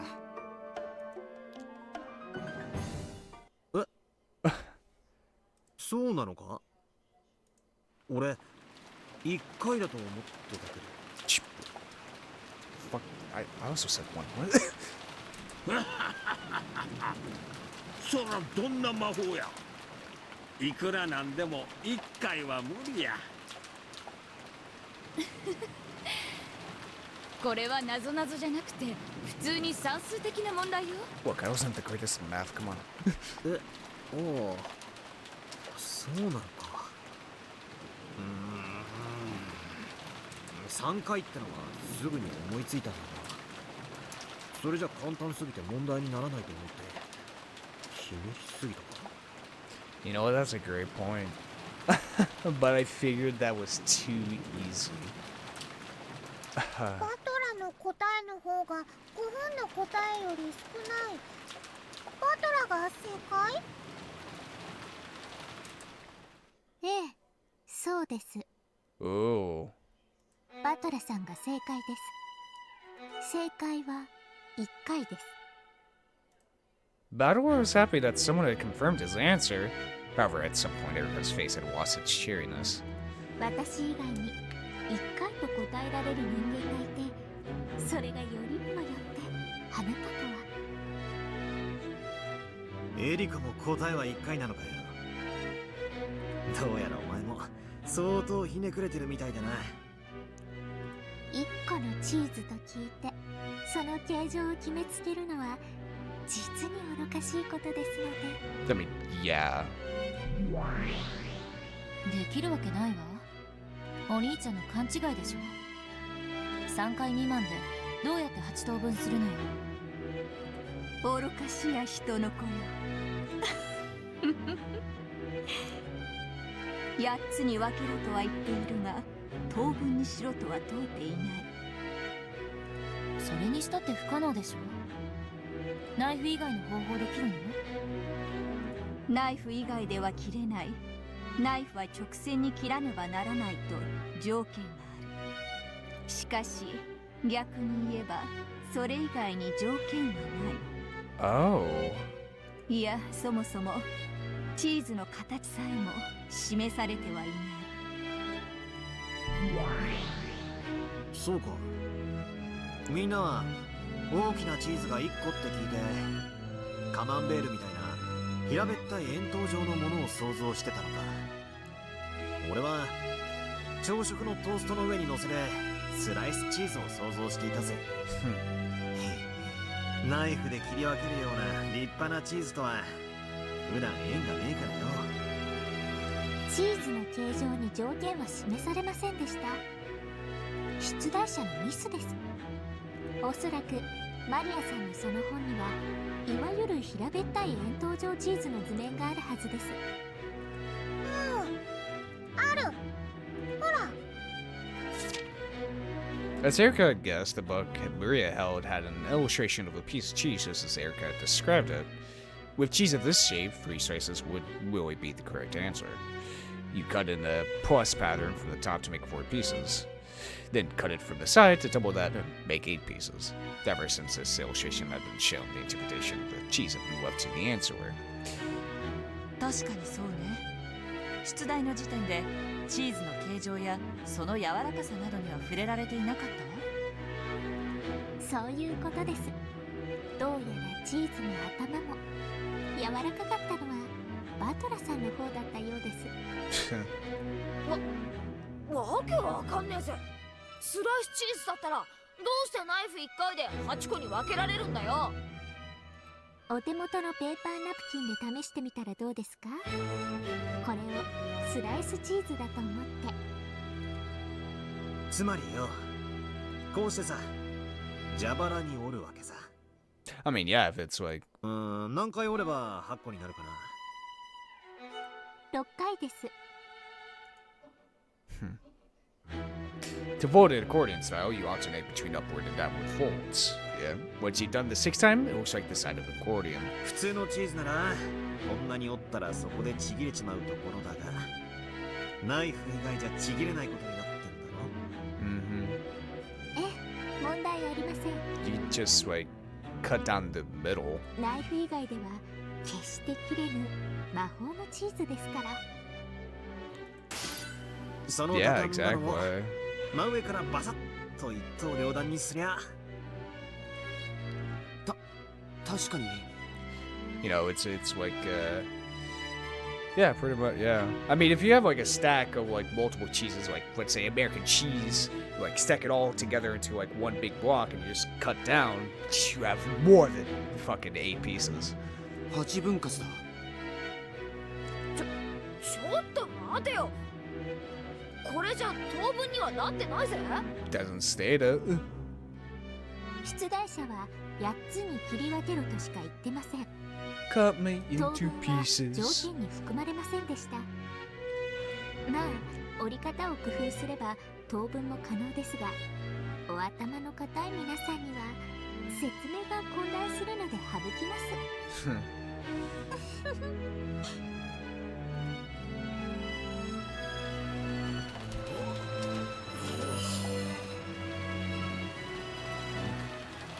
For a while, everyone was stunned.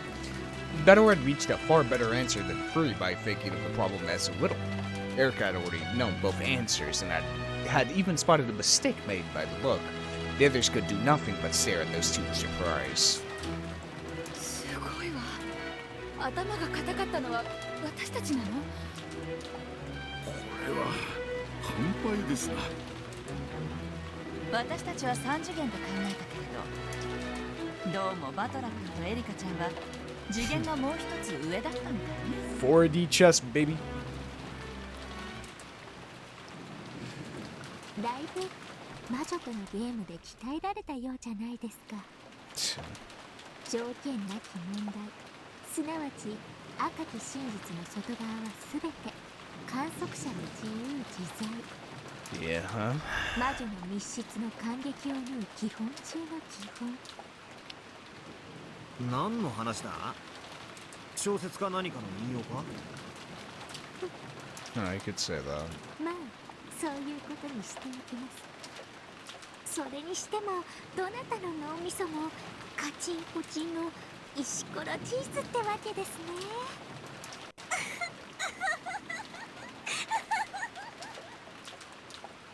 Without any signs of restraint, Erica looked at everyone and laughed sarcastically. Only Maria then noticed the venom in that laugh as she happily turned to the next page. Oh boy. じゃあ次の問題ね。 How can you evenly distribute the, things with the 3 cups? つのコップと6枚のコインがあります。3つのコップそれぞれにコインが1枚、2枚、3枚になるように分けてください。Okay. 6 coins. Okay. 1 cut, 2 coins. Well, I mean, she just placed 1 in there, 2 in there, and he placed the last 3 in there. Pretty simple problem. おいおい、そんなの簡単じゃねえかよ。最初のコップにコインを1枚、次のコップに2枚、最後のコップに3枚入れて出来上がりだぜ。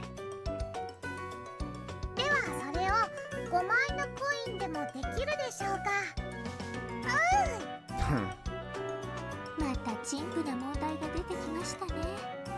まさか皆さんこの程度の問題にまた瞬きをいくつも費やされるおつもりで？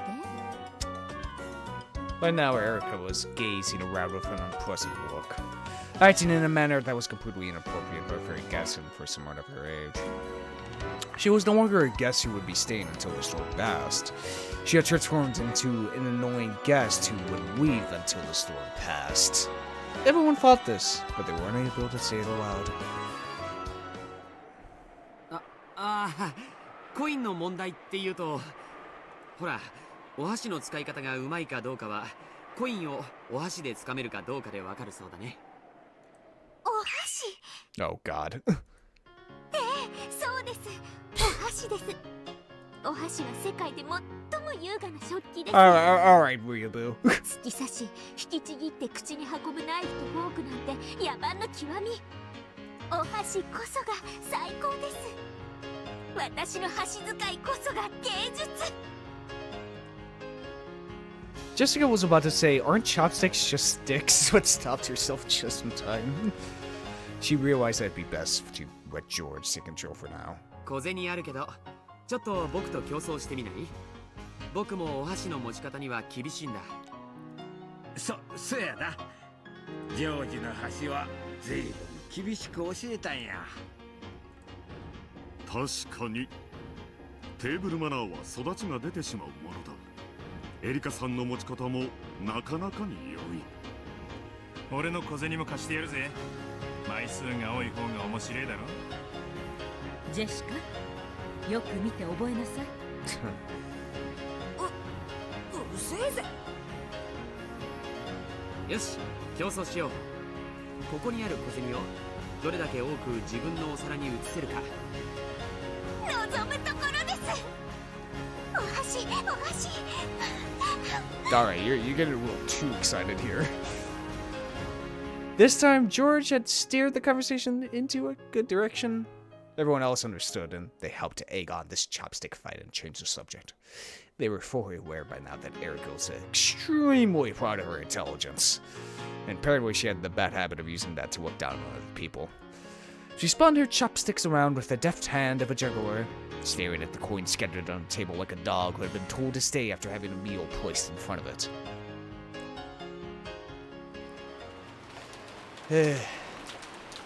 That's at least a good way to, shut her up.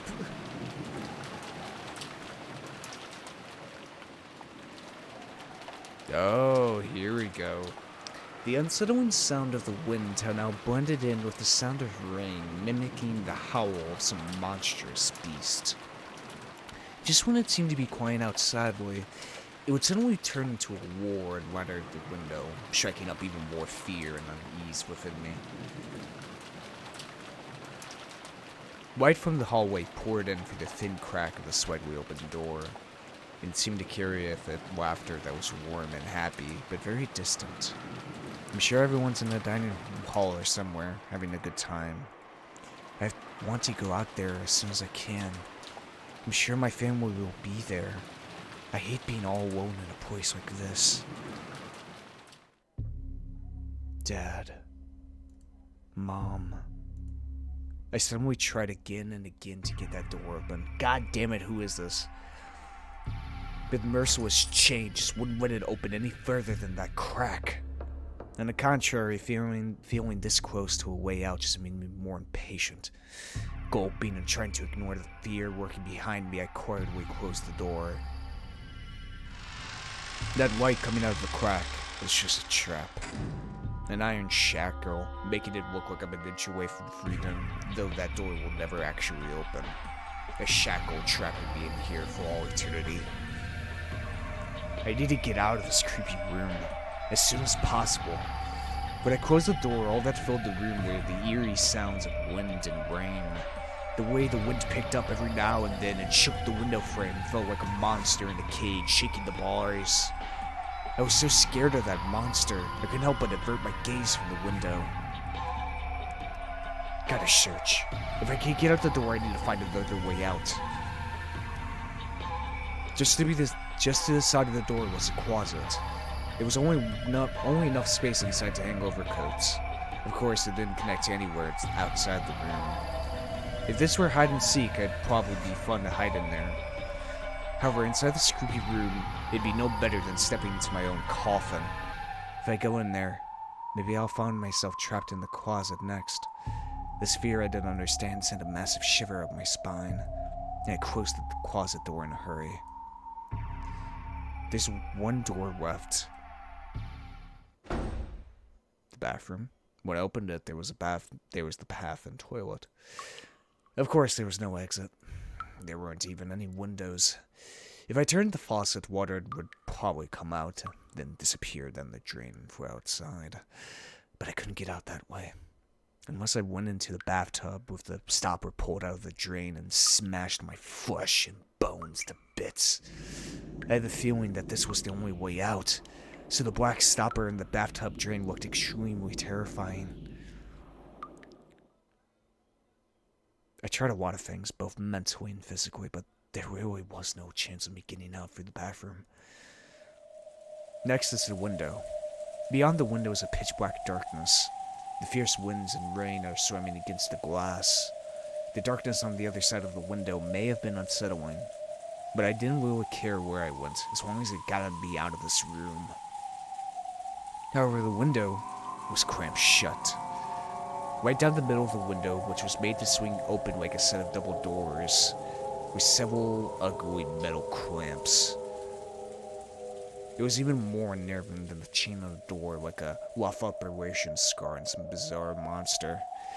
The wind and rain swammed against the window frame, shaking it and making it creak wildly.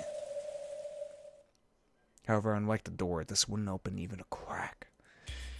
I've had enough. Give it a rest already. What the hell's going on with this room? I've had enough of this creepy room. Enough. It's impossible to go outside except by the door and windows. And compared to that thick door, the window looks like it might be possible to break. I'll smash it. If I swing a chair at it, the glass will probably break. I might even be able to smash the wooden grid that runs through these waste windows. All I need to do is make a gap large enough to slip out of. I grabbed a fancy-looking antique chair and headed back to the window. Smash it. Over and over. Oh shit. The glass smashed with a violent sound and the frame groaned and creaked. Smash it, over and over. If I could just break through the wooden grid. Damn it, what the hell? Even though the glass had been smashed apart, even though the cold rain that blew in tormented me, I just couldn't get that grid to break. They weren't iron bars, it was just a slender wooden mesh. Even though it was fragile enough to make that creaking sound, why doesn't it break? No, wait, maybe it's almost broken. What if I try attacking it from a different angle instead of just smashing it head on? I stuck my left hand outside from the hole in the broken lattice window, grabbed the frame from the front with my right hand, and tried to break it by shaking it around from both sides. My left hand started to glow ice cold from the frigid winds and rain. When I shook it, fragments of glass sticking out from the broken frame poked into me. My wrist was soon stained with blood. But if I could just get out of here, this much pain is no big deal. But I can't get out. I'm stuck. It won't open. I can't break it. The more violently I shook the frame, the more the glass fragments tore into my left wrist, causing me intense pain. Wait, what's... Huh? Ow. Before I realized it, the glass fragments of the frame had extended outwards. It was as though an ugly beast was trying to chew my hand off with glass teeth. Jesus. It didn't just feel as though they were growing outwards. They were actually getting longer before my very eyes. And they're chewing my hands to bits. I tried desperately to pull my hand out, but it had already been dug deep into my wrist and I couldn't move it. I put all my strength into it, but it just hurt more and more and the glass didn't even budge. What the hell? Damn it, let go! I hit the grass with my right fist over and over, but that just hurt my right fist and did nothing to release my other hand. Just then, my left hand, which was still exposed to the rain outside, brushed against something slimy? What the fuck is happening? Who is this? What the fuck is happening? Shit. What? It couldn't have been a leaf blown about by the winds or anything like that. I mean, it felt just like the touch of someone's rain so tanned. Then it closed tightly along my left hand. When I felt the 5 fingers, I knew that some person out in the darkness was touching my left hand. And, yes, I know who it is. It's the witch. The terrifying witch who rules over Rokkenjima's night. The 2 hands soaked in the freezing rain gently caressed my left hand. However, though I could tell what was happening by touch, I couldn't see anything out there in the darkness. Then, it felt about my fingers and twisted my ring finger upwards. Ow, it's gonna break. Ah!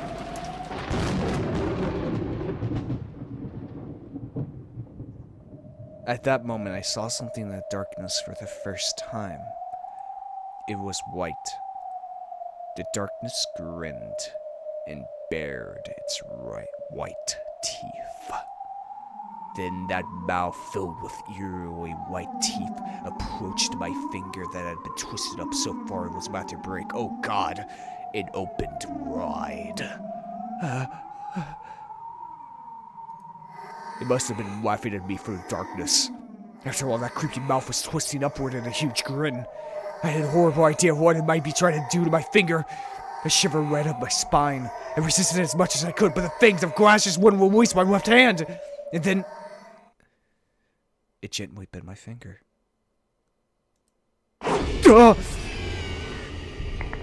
Fuck! flesh and bone were crushed and torn apart in an instant. Crunch, rip, tear, scratch, sp.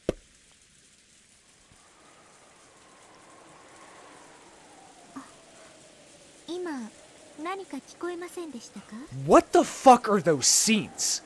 No, seriously, what the fuck are those scenes about? At first I thought, is it Battleware? Who is it?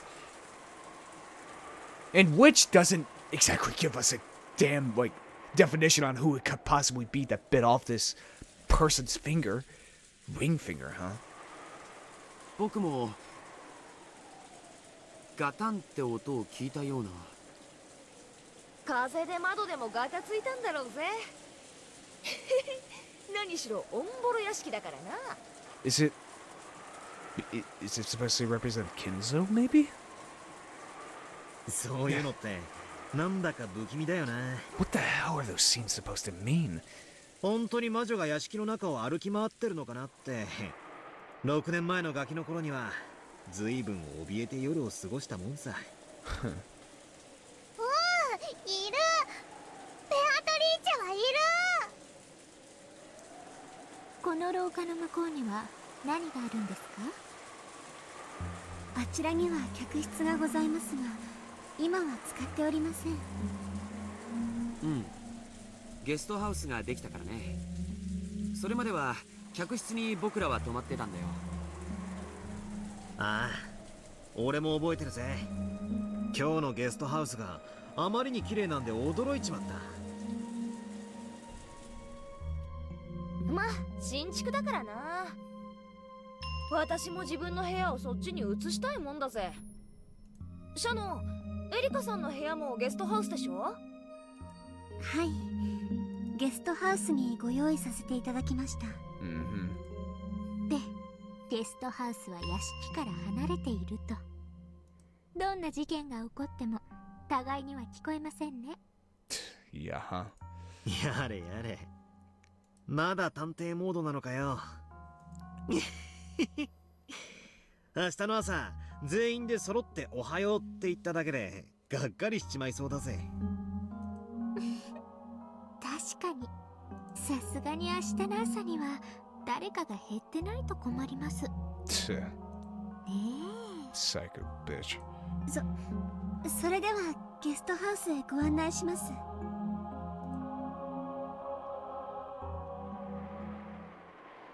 The adults were apparently about to begin a conversation that they didn't want the kids to hear. Whoa.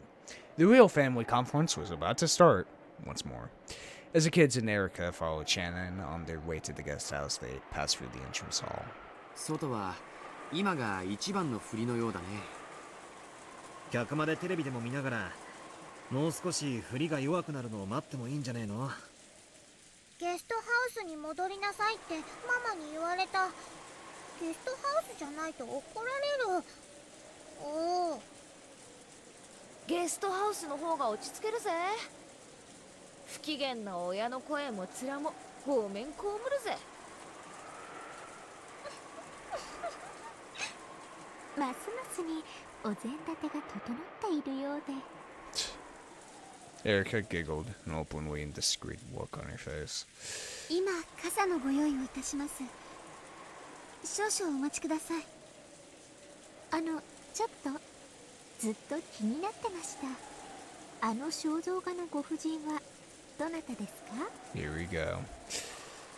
まあぶっちゃけベアトの肖像画であることは知ってるわけですが、前回のゲームでは通り過ぎてしまっただけで面白くなかったので。Erica whispered to herself, but of course no one heard her. こちらは親方様の恩人ベアトリーチェ様でございます。おじい様に莫大な黄金を授けてくれた後ろ宮家復興の恩人だそうだよ。ただのじい様の中の妄想の魔女だぜ。こいつの亡霊が夜な夜な屋敷の中を歩き回ってるって話らしいぜ。よせよ。俺小さい頃はその話めちゃくちゃ苦手で、この屋敷の夜は苦手だったんだ。そんなこともあったね。6年経った今はどう？すっかり忘れてたが、この肖像画をまじまじ見てるうちにまた怖い気持ちが蘇ってきちまったぜ。おう、ベアトリーチェは怖くないよ。敬いを持っていればね。持ってないとね、シャノン。はい。使用人たちの間でもそうささやかれています。夜回りの使用人たちの間でも時折人影を見たとか黄金の蝶を見たとかいう噂が。うわあ、去年だか一昨年だかに使用人の人が階段から転げ落ちて大怪我してやめたじゃん。あれベアトリーチェの呪いだなんてささやかれてなかったっけ。Jessica told it like a ghost story, trying to scare Erica, but Erica just laughed disdainfully. なんだよ、薄気味悪いな。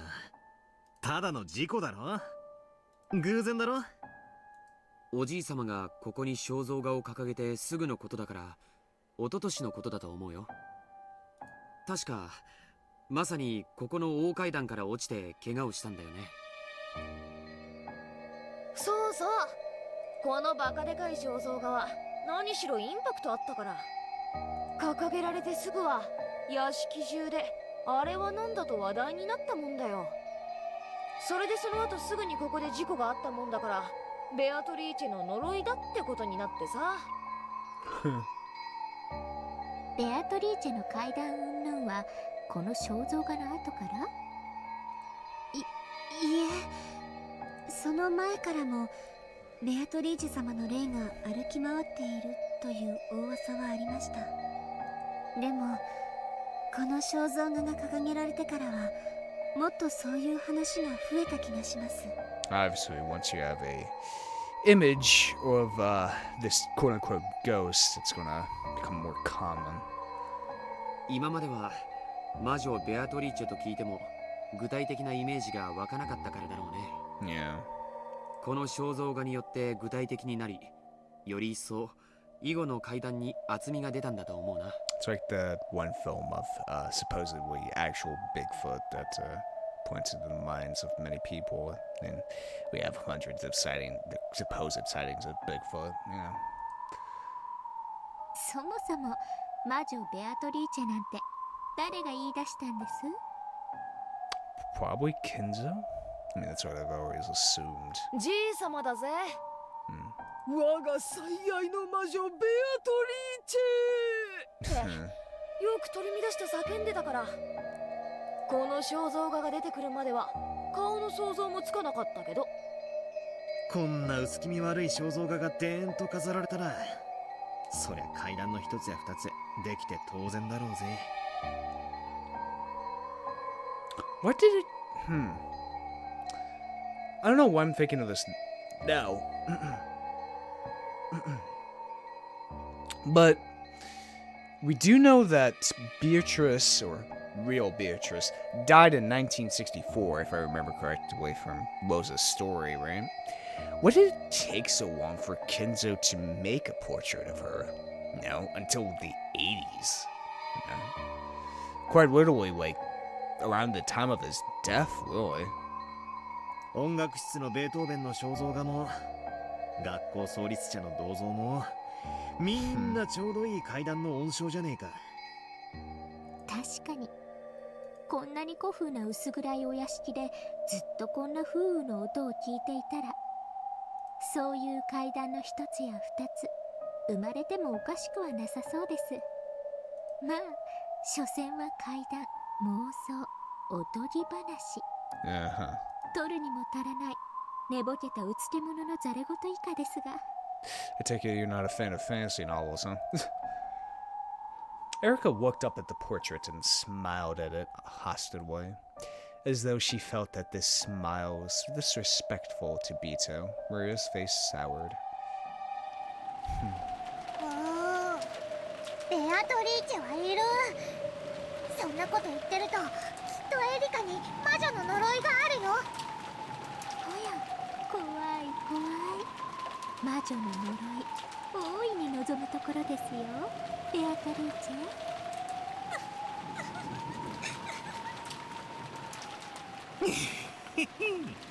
これでエリカが明日の朝変死してたら魔女殺人事件の幕開けだな。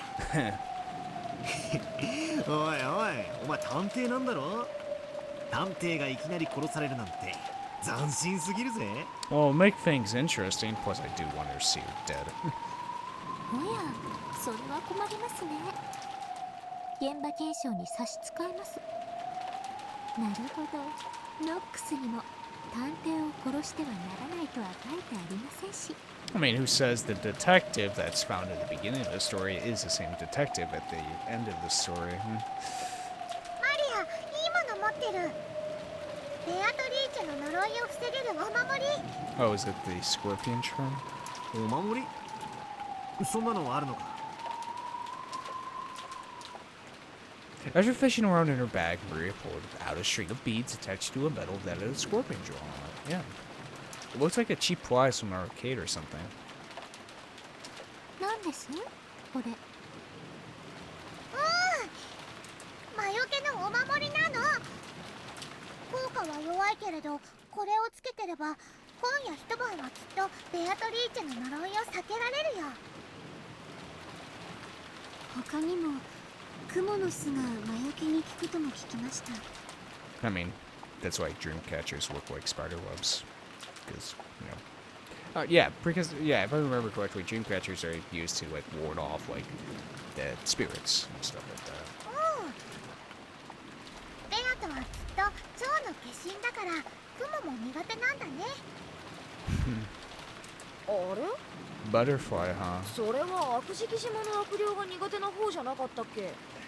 And I guess, yeah, that would make sense why Beato would be a butterfly. Right now, she's going through her incubation process. She's relearning her past by going through Featherine's library. And once she comes back out of that library, she'll be reborn, have her wings, come out as a butterfly. 熊沢さんが詳しいよな、そういうの。魔女の悪霊？少し興味を持ちました。よかったらゲストハウスでもう少し話を聞かせてもらえませんか？こちらが皆さんの傘です。外はまだだいぶ雨が強いのでお気をつけください。 Shannon handed out the umbrella she had bought. Everyone headed towards the exit.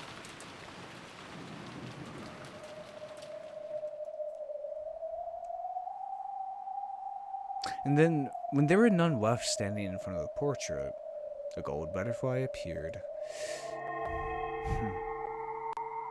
And it expanded out into a golden splash, becoming a human form. In the hall, empty now that the children had left, Beatrice stood alone and silent, looking up at her own portrait.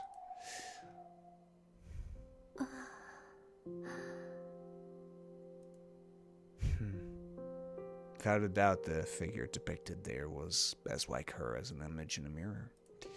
However, it felt as though its eyes and expression were just a little different from hers. From her perspective, while the person in this portrait is almost infinitely close to herself, it was just a surely different person entirely. あなたは誰なんでしょう？私にどうかあなたという人を教えてください。Beato had already finished reading the fragments from Featherine's library, which showed the tales of all the games so far.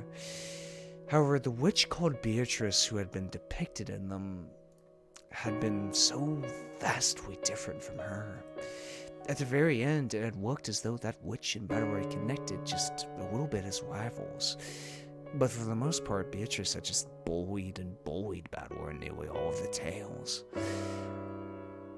Even though this was about her, she had no idea why Beatrice had tormented Beato so much when she had supposedly been born for Beato's sake. all she had learned from Featherwing's library was that the former Beato was a completely different person who defied understanding. あなたに何があったのですか？私はあなたの卵、そしてヒナ。あなたの翼はお父様のためにあったはず。それがいつ片翼をもがれ、あのように変わり果ててしまったのですか？ She had listened to the conversation Beato and the others had just been having. Beatrice can't handle scorpion charms. Beatrice can't deal with spider webs. She wouldn't have wanted to touch either of those by choice, but it wasn't as though anything terrible would happen if she did. Was being perfectly fine when around those proof that she wasn't Beatrice? Even though this involved her own self, she didn't understand at all. So she quietly gazed into her own eyes on the portrait. It felt as though the truth hid behind those eyes. Beato slowly approached the portrait, and then she lightly touched it. Whoa. When she did, it felt as though the portrait rippled slightly. Yes, this is a doorway. A doorway to the long path that would lead her to the Golden Witch Beatrice. Beato felt a bit dizzy. She lost her balance, feeling as though the world was twisting around her. Then, when she couldn't tell which way was up or down, she was swallowed downwards. Poke. With a soft, watery sound, Beato was sucked into the portrait, Super Mario 64 style. Whoa! Yahoo! Huh. The world inside the portrait was pitch black. However, there was nothing unsettling about it. It was a comfortable darkness, like when you put your head under the covers in bed at night. Beato realized this was a world inside herself. So despite the darkness, she felt a warm embrace. As long as she asked for nothing, this world would ask nothing of her. But she couldn't remain like this. She didn't want to spend eternity inside the darkness of this world. Yes, I need to hatch out of my egg. This darkness is the shell surrounding the gold butterfly called Beatrice. 私は生まれます。お父様のために。バトラお父様のために生き、尽くすために生まれます。 She took her goal, her reason for being born, and put it into words. As if in response to those words, the seal in the shell began to melt away. Cracks appeared in the darkness, and a brilliant light enveloped the world.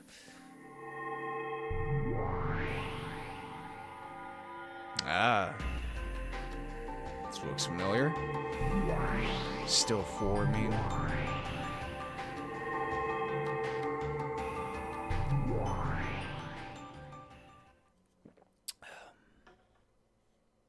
Whoa. And so, Beatrice was born. Portrait's gone. This must be in the past. Whoa. There I stood, along with another me. For a second I thought that the me in front of me was the real Beatrice, the one I wanted to be more like. However, she was looking back at me with the same bewildered eyes, so I realized that wasn't quite it. Different outfit, long hair. That damn outfit we've seen so many times. Episode 2, episode 4. This outfit right here. That symbolizes the real Beatrice. That has to be it. This fucking outfit. That's right. I wasn't the only one born from that egg. She was also born. Is she my twin? No, it feels a bit different. How can I put it?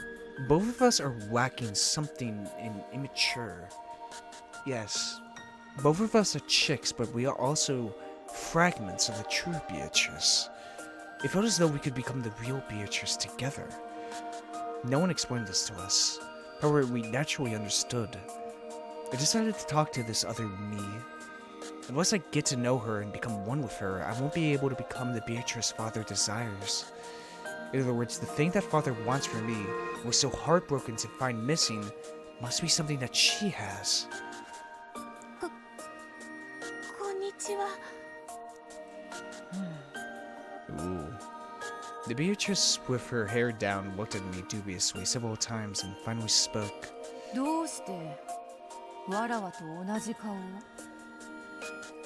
The true Beatrice also spoke in that manner. It looked like she really does have something that I lack. さあ、それは私にもわかりません。わらわは黄金の魔女ベアトリーチ Yet another Beatrice. 500 Beatrices. That's literally Umineko in a nutshell. 500 Beatrices. Beatrice the Elder. Oh, she has one wing tattoo. A mysterious witch who has existed even before the wolves. She has the same name as Beato, but she was not given the purpose of devoting herself to battle. A mere shadow of a witch, sealed away by Kinzo. She spends her days pulling small pranks and clearing away the anti-magic toxin for the sake of her resurrection. Has many things in common with the evil spirits of Rokkenjima, such as the fear of spiderwebs. She was the one who gave Shannon the golden butterfly brooch. Oh shit! Oh, this Beatrice? Oh, no! That's right! That's episode 2! Oh shit, she's that Beatrice? Okay. Okay, alright. Yeah, because she instructed Shannon to destroy the shrine in order for her to be kind of able to be more free. Oh shit. そなたは私もベアトリーチェです。後ろ宮バトラに仕えるために生まれてきました。わらわは黄金の魔女にしてロッケン島の夜の支配者後ろ宮バトラは知っているがあのような小僧になぜに仕えねばならぬのか理解に苦しむ Is this the Beatrice that is referred to in the curse of the Beatrice? Like the epitaph, like the ward of the night Beatrice? Is that who she is?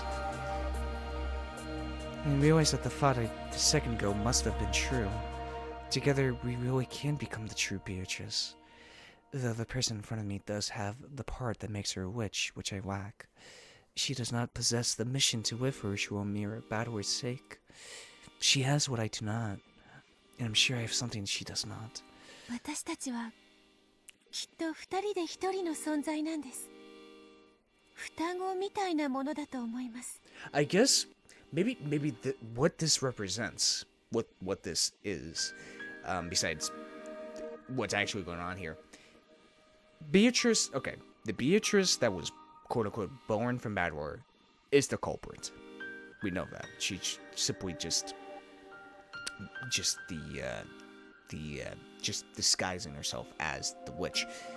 The elder Beatrice is merely the myth of Beatrice that existed before.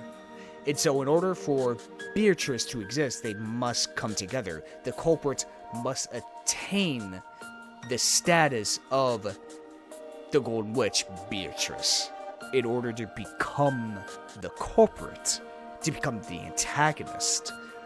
I think I'm getting this right. Like, that's at least my understanding of what this represents.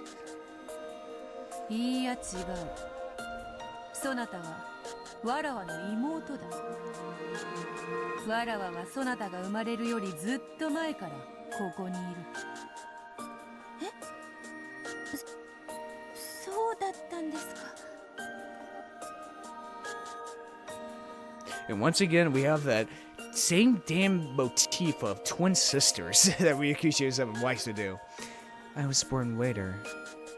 So does that mean the mission to live for Ushua Bator's sake was born later on? However, I don't think my whole existence is something quite as faint and intangible as a mission. I have enough of a personality to think and act as I am doing now. So the witch Beato and I are separate people, with both of us possessing something the other lacks. In that sense, maybe it's fitting for us to call ourselves sisters, as she says. 私はあなたのことが知りたいんです。わらわも知りたい。そなたもまたわらわであることは理解している。Yeah, really, now more and more I'm thinking about that damn twin sister motif that keeps appearing in these games. The elder and the little sister, you know? One being the head of something, being like the heir to like a family, or being much more wiser, while with the little sister, she tries to obtain that kind of status, or at least try to understand what her sister's going through. It's just something I want to point out, because it just keeps popping up, these goddamn twin sisters. And when they cry. そしてなぜにそのような言葉遣いでありバトラに仕えねばならぬのか。そしてどうやらそれを理解せぬ限りわらわたちは互いに未熟らしい。私は完全なベアトリーチェになりたいんです。わらわはそなたが生まれるまでこれで完全な存在だった。しかしこうしてそなたが現れた今、そなたを受け入れるのがわらわの定めであるように思う。わらわもまたそなたのことを知りたい。The witch Beato's tone was very slightly arrogant, which fitted her self-proclaimed status as the older sister. However, since we both realized that we were the same person, there's no need for her to be a bully. She probably realized that after meeting me, her current form was no longer her real self. ここはどこですか？お屋敷のホール？あ。Beato gasped. Her portrait wasn't there. Did that mean this was at least 2 years in the past? そうとも。後ろ宮の屋敷のホールである。夜はわらわの時間。そして夜の屋敷はわらわのものだ。金蔵の間抜けは相変わらずわらわを蘇らせようだの、捕らえようだのと躍起になっている。This is Beatrice before she's given a form. Before the portrait's put up. 皮肉な話よ。Once again, as I said before, she is the myth of the Golden Witch. She is the, ward of the night. The witch of the forest, Beatrice. そのわらわはこうして堂々と毎晩屋敷を支配しているというのに。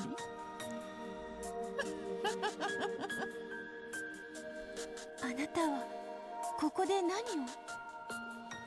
体を失い、あの肉々しい鎮守の社により魔力もない。Yep. しかし、わずかずつに日々、魔力は蘇りつつあるのだ。最後には見事復活を遂げ、あの金蔵を嘲笑ってやりたいぞ。わらわは見事、そなたの檻を抜け出したとな。その笑いだけを楽しみに、夜な夜な徘徊して暇つぶしをしている亡霊といったところよ。ご一緒してもいいですか？無論。何しろそなたもまたわらわの一部。右腕の同行を断る左腕がどこにいる？断る道理もない。そなたを迎えようぞ、我が妹、新しきベアトリーチェよ。ありがとうございます。お姉様。You know what? Can someone give me a counter of, by this point in the story, how many Beatrices have we had? Because we got the original, right? Then we have Ava Beatrice, right? Then we had Angie Beatrice. Then, now we have new Beatrice, who's separate from the old Beatrice. Now we have Elder Beatrice. We have 5 fucking Beatrices! We have 5. Oh my god. But, well, we can't discount the Beatrice that appeared to Natsuhi, so that'd be 6, technically. Oh my god, there's so many Beatrices! Oh, Beatrice-sama! こそばゆい呼び方だ。だが悪くない。さあ、参ろうか。 God, and I thought fucking Kingdom Hearts was hard with how many characters were the exact. Well, I mean, no, there's more Xehanorts than there are Beatrices. Let's be honest there. 夜の屋敷を散歩しよう。わらわの退屈な日常を紹介しようぞ。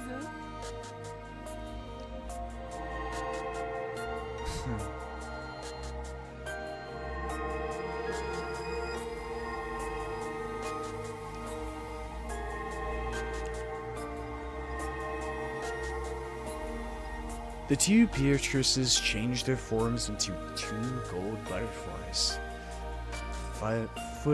flittering silently into the depths of the shadowy mansion.